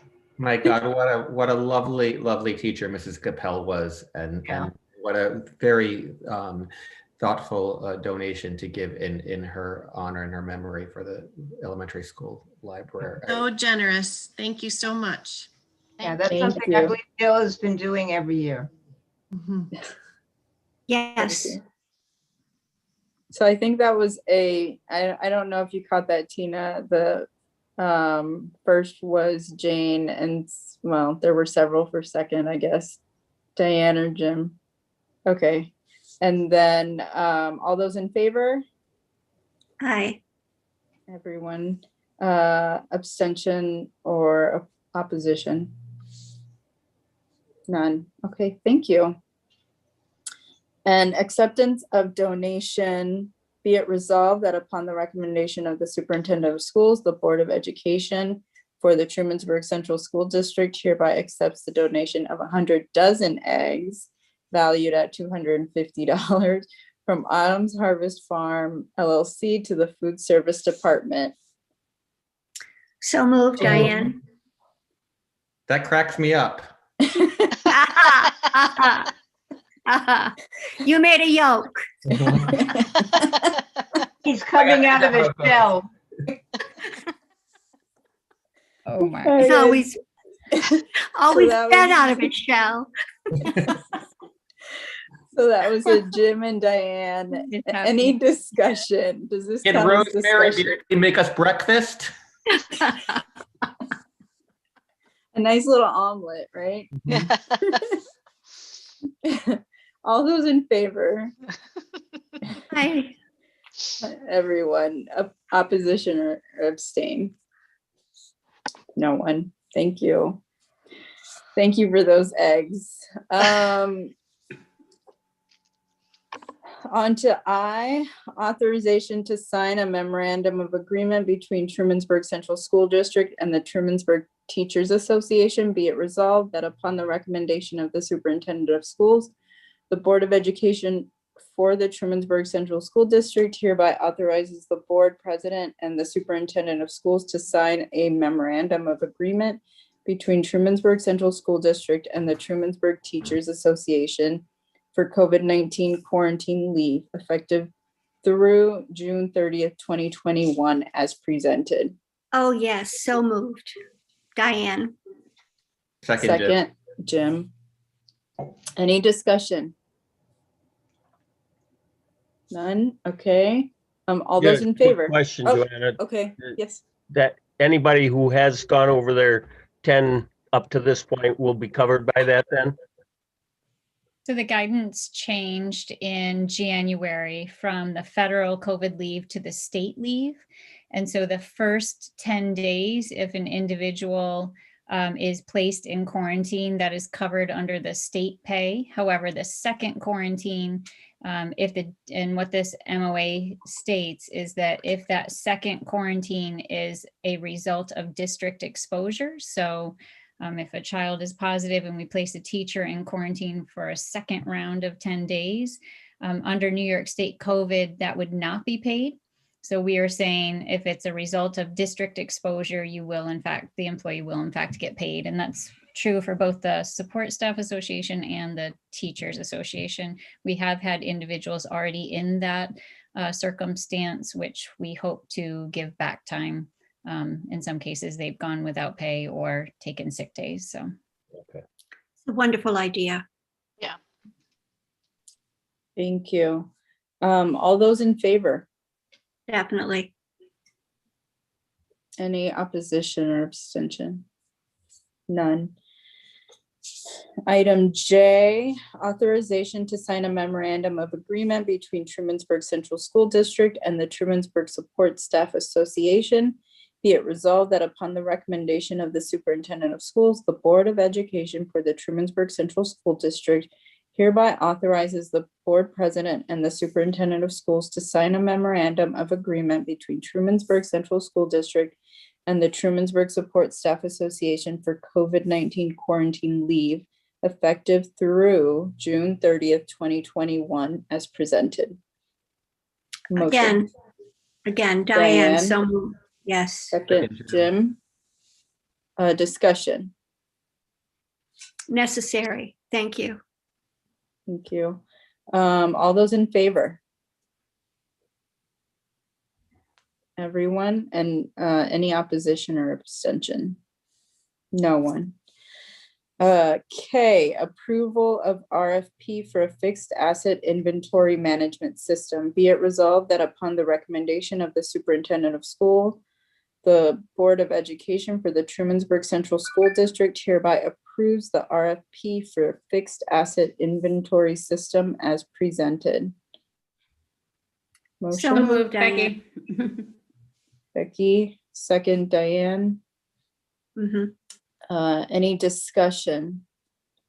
So I'd like to know. Moving, are we moving from an old system to a new system?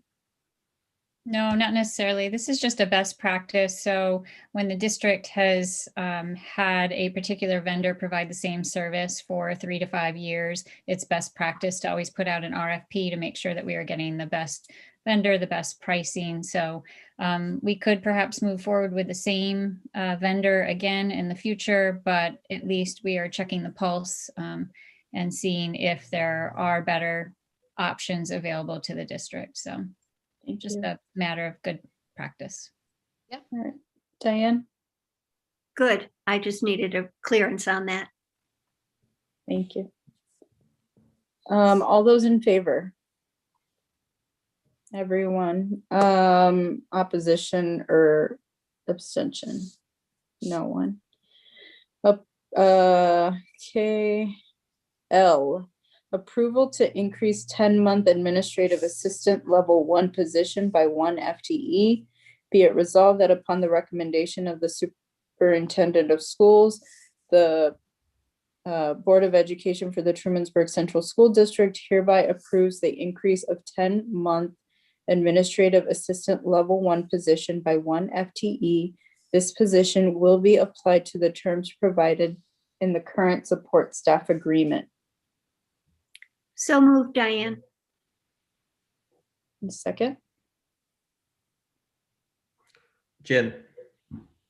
Thank you, Jim. And discussion. No discussion. All those in favor? Opposition or abstention? No one.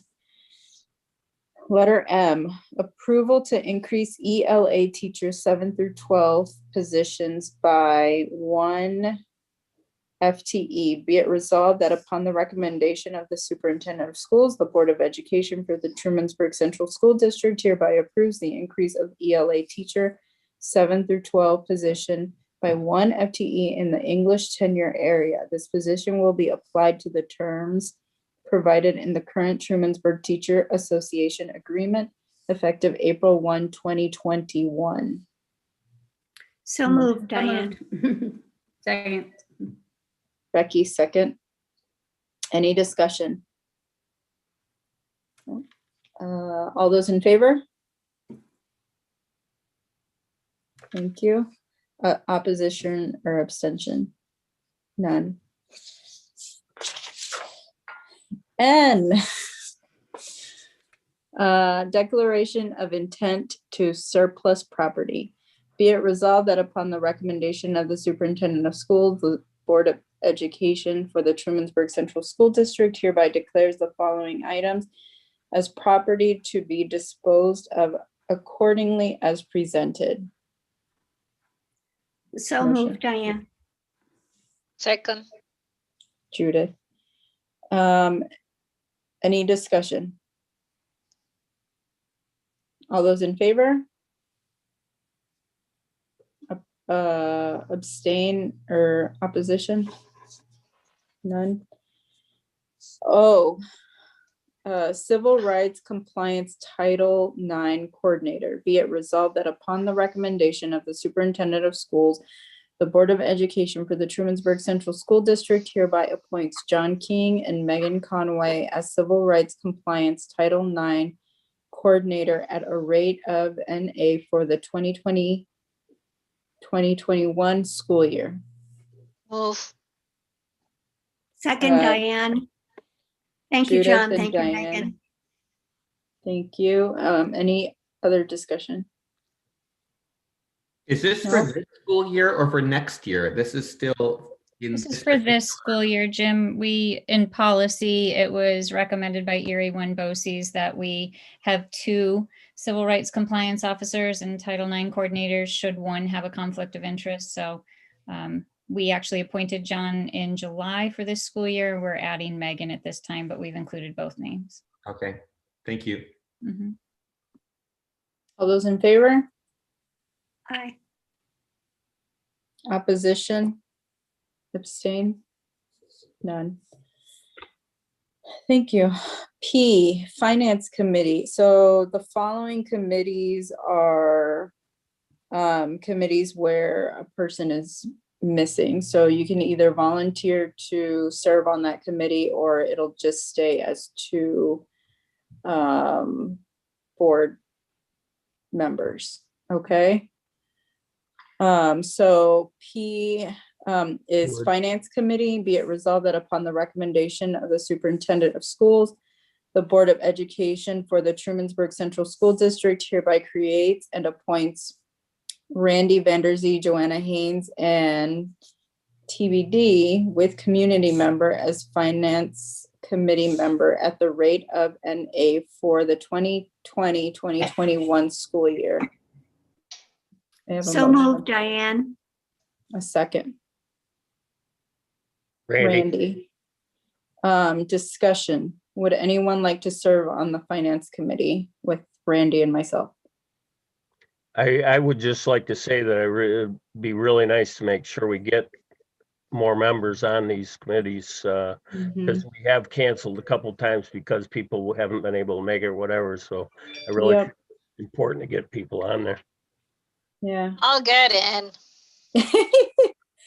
So that one meets on a Thursday at I cannot. 1. Oh, I cannot do it. I have class at 1:10.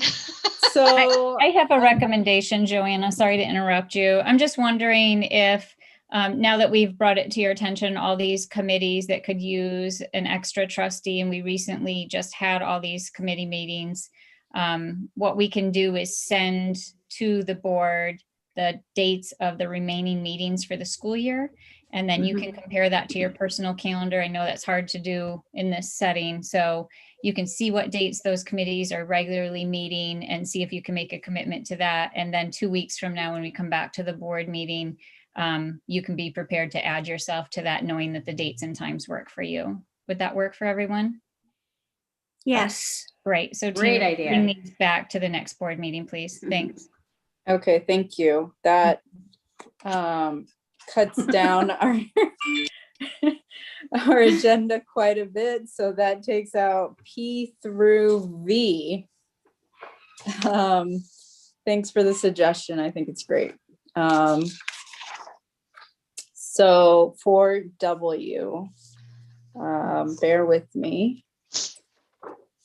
Resolution for service agreement with the OCM Board of Cooperative Education Services. Whereas the Board of Education of the Trumansburg Central School District, hereinafter referred to as the district, desires to enter into a 36-month service agreement with the Onondaga Cortland Madison Board of Cooperative Educational Services, hereinafter referred to as OCM BOCES, in order for the OCM BOCES to furnish certain services to the district pursuant to New York State Education Law 1954 UJ, those services being lit fiber for high-speed communication services in COSER 601.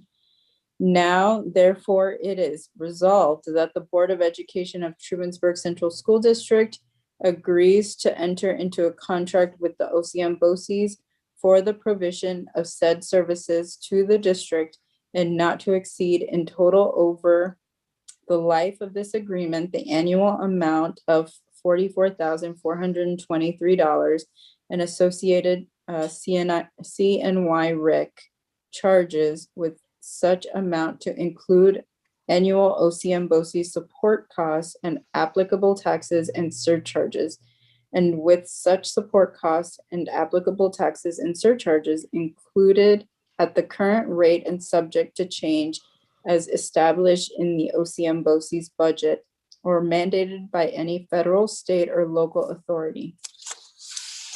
This amount may be amended with the approval of both parties. The district will be able to, or will be liable to OCM BOCES for early cancellation or withdrawal from this agreement to the same extent that OCM BOCES is liable to any vendors of these services, including liability for applicable penalties or liquidated damages. And the district also be liable for costs and expenses, including reasonable attorney's fees and disbursements incurred by OCM BOCES as consequence of any such early cancellation of withdrawal. Payment will be made as part of a regular annual OCM BOCES contract for services. Further, this agreement is subject to the approval of the Board of Education of OCM BOCES. This contract will be for a maximum period of 36 months, commencing on or about July 1st, 2021, and continue through June 30th, 2024.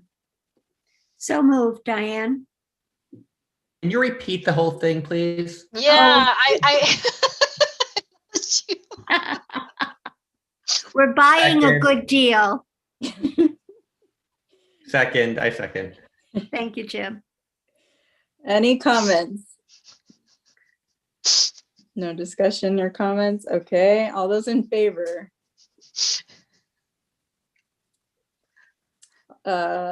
Abstain or oppose? None. Thank you very much. And now we move to open forum. If we have Anybody left on the call. At this time, we would like to give our audience an opportunity to ask any questions about this agenda or about operations within the school district.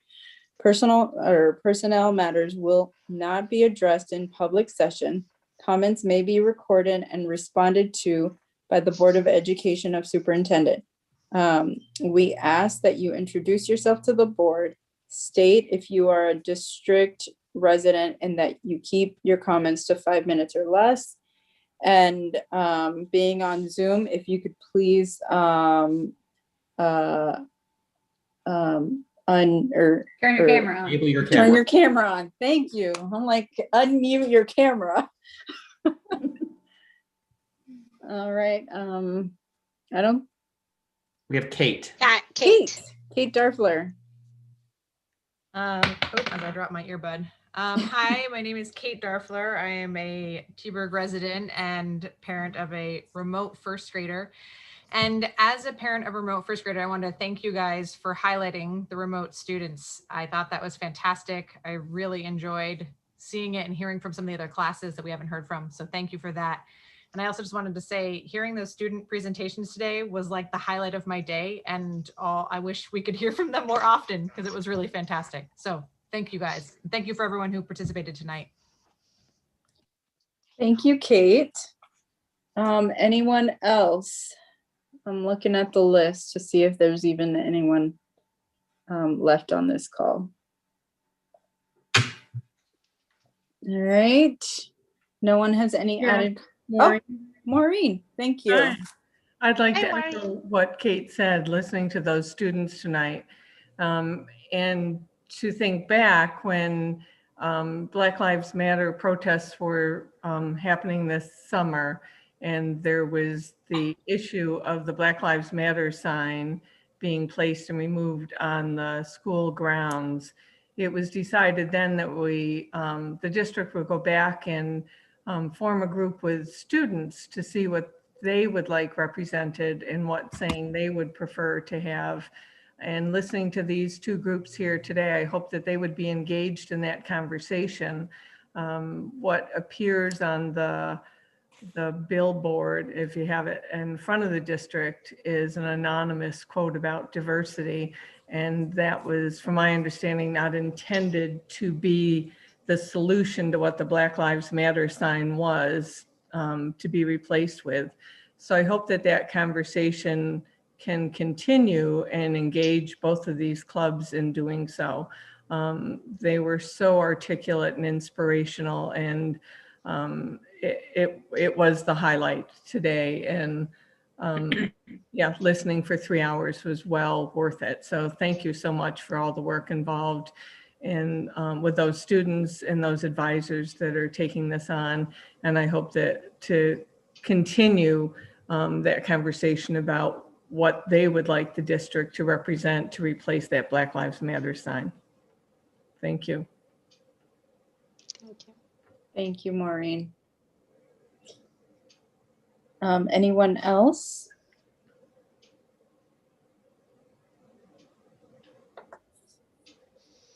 Okay, moving to board forum. Does anyone on the board have any additional comments? I do. Joanna, as much as we enjoyed hearing from the students, especially when they were proposing the adoption of new clubs, I am a little bit concerned about some of maybe the e-portfolio presentations, that part of our meeting being on YouTube, because there's a lot of personal information that was shared by these students that my recommendation to, maybe it's a FERPA question or not, maybe that part could just be condensed so we can protect the privacy of those students that shared their portfolios, which is not on, it's not on the internet per se, it's in a Google Doc. And so that would be my recommendation, because we did hear from probably a half a dozen students that had personal things, and they spoke about their families. The next thing is that I wanted to send a shout out to Ms. Storm and the music department. They sent out this beautiful chorus video of Snow, Snow, Snow, which was so well done. And I urge our community to watch that. It was so uplifting. And yes, we want spring to come, but bravo to Ms. Storm and everyone who helped with that great collaboration. Jim, that is also on the family engagement page. Great. Thank you very much. And thanks for bringing the privacy issue up. I agree with that. So hopefully we can figure out a way to cut that piece out of our presentation or something. The one thing that I wanted to bring up is actually, I think if you get in contact with Tina Lincoln, she has petitions for the next board election that is going to be taking place. And the deadline to actually have your signatures, which this year, unlike last year, they made an exception last year. This year, you have to have 25, well, in our area, because we do have a small voting area, 25 signers for your petition. So those will be due April 19th. Contact Tina Lincoln to get your information. And I think we have 2 seats that are up for re-election or up for election. And Joanna? Yes. Joanna, I am stepping off the board. I am hoping that Tina that you will include one more seat in that package. I am feeling the need to do that. So there will be 3 seats available on the Board of Education in May. Well, thank you, Diane. Okay, well, I guess you'll have to get with Tina to figure out what the actual thing is. I will do that. Okay. I will do that. I just wanted to announce it tonight. This now seemed like the time. Yes, Okay. contact me. We'll talk about the process. Okay, T. Gotcha, sweet T. Okay. Well, thank you very much, Diane. Any other additions? All right, so we will move to adjourn into executive session regarding, let me see here, what number is it? I think it's number 7, matters relating to the appointment, promotion, demotion, discipline, suspension, dismissal, or removal of a particular person, persons, or corporation. I have a So motion. moved. So moved, Diane. Diane, a second. Do we have the Google Meet information? Yes, it is. Email today. Huh? It was sent to your email today. Right before the meeting, Judith. Okay. It's a Google Meet. Can you tell me who seconded, please? I'll second. Thank you. Jim. All those in favor? Aye. Everyone. Thank you. And thanks for joining today's meeting. Everybody.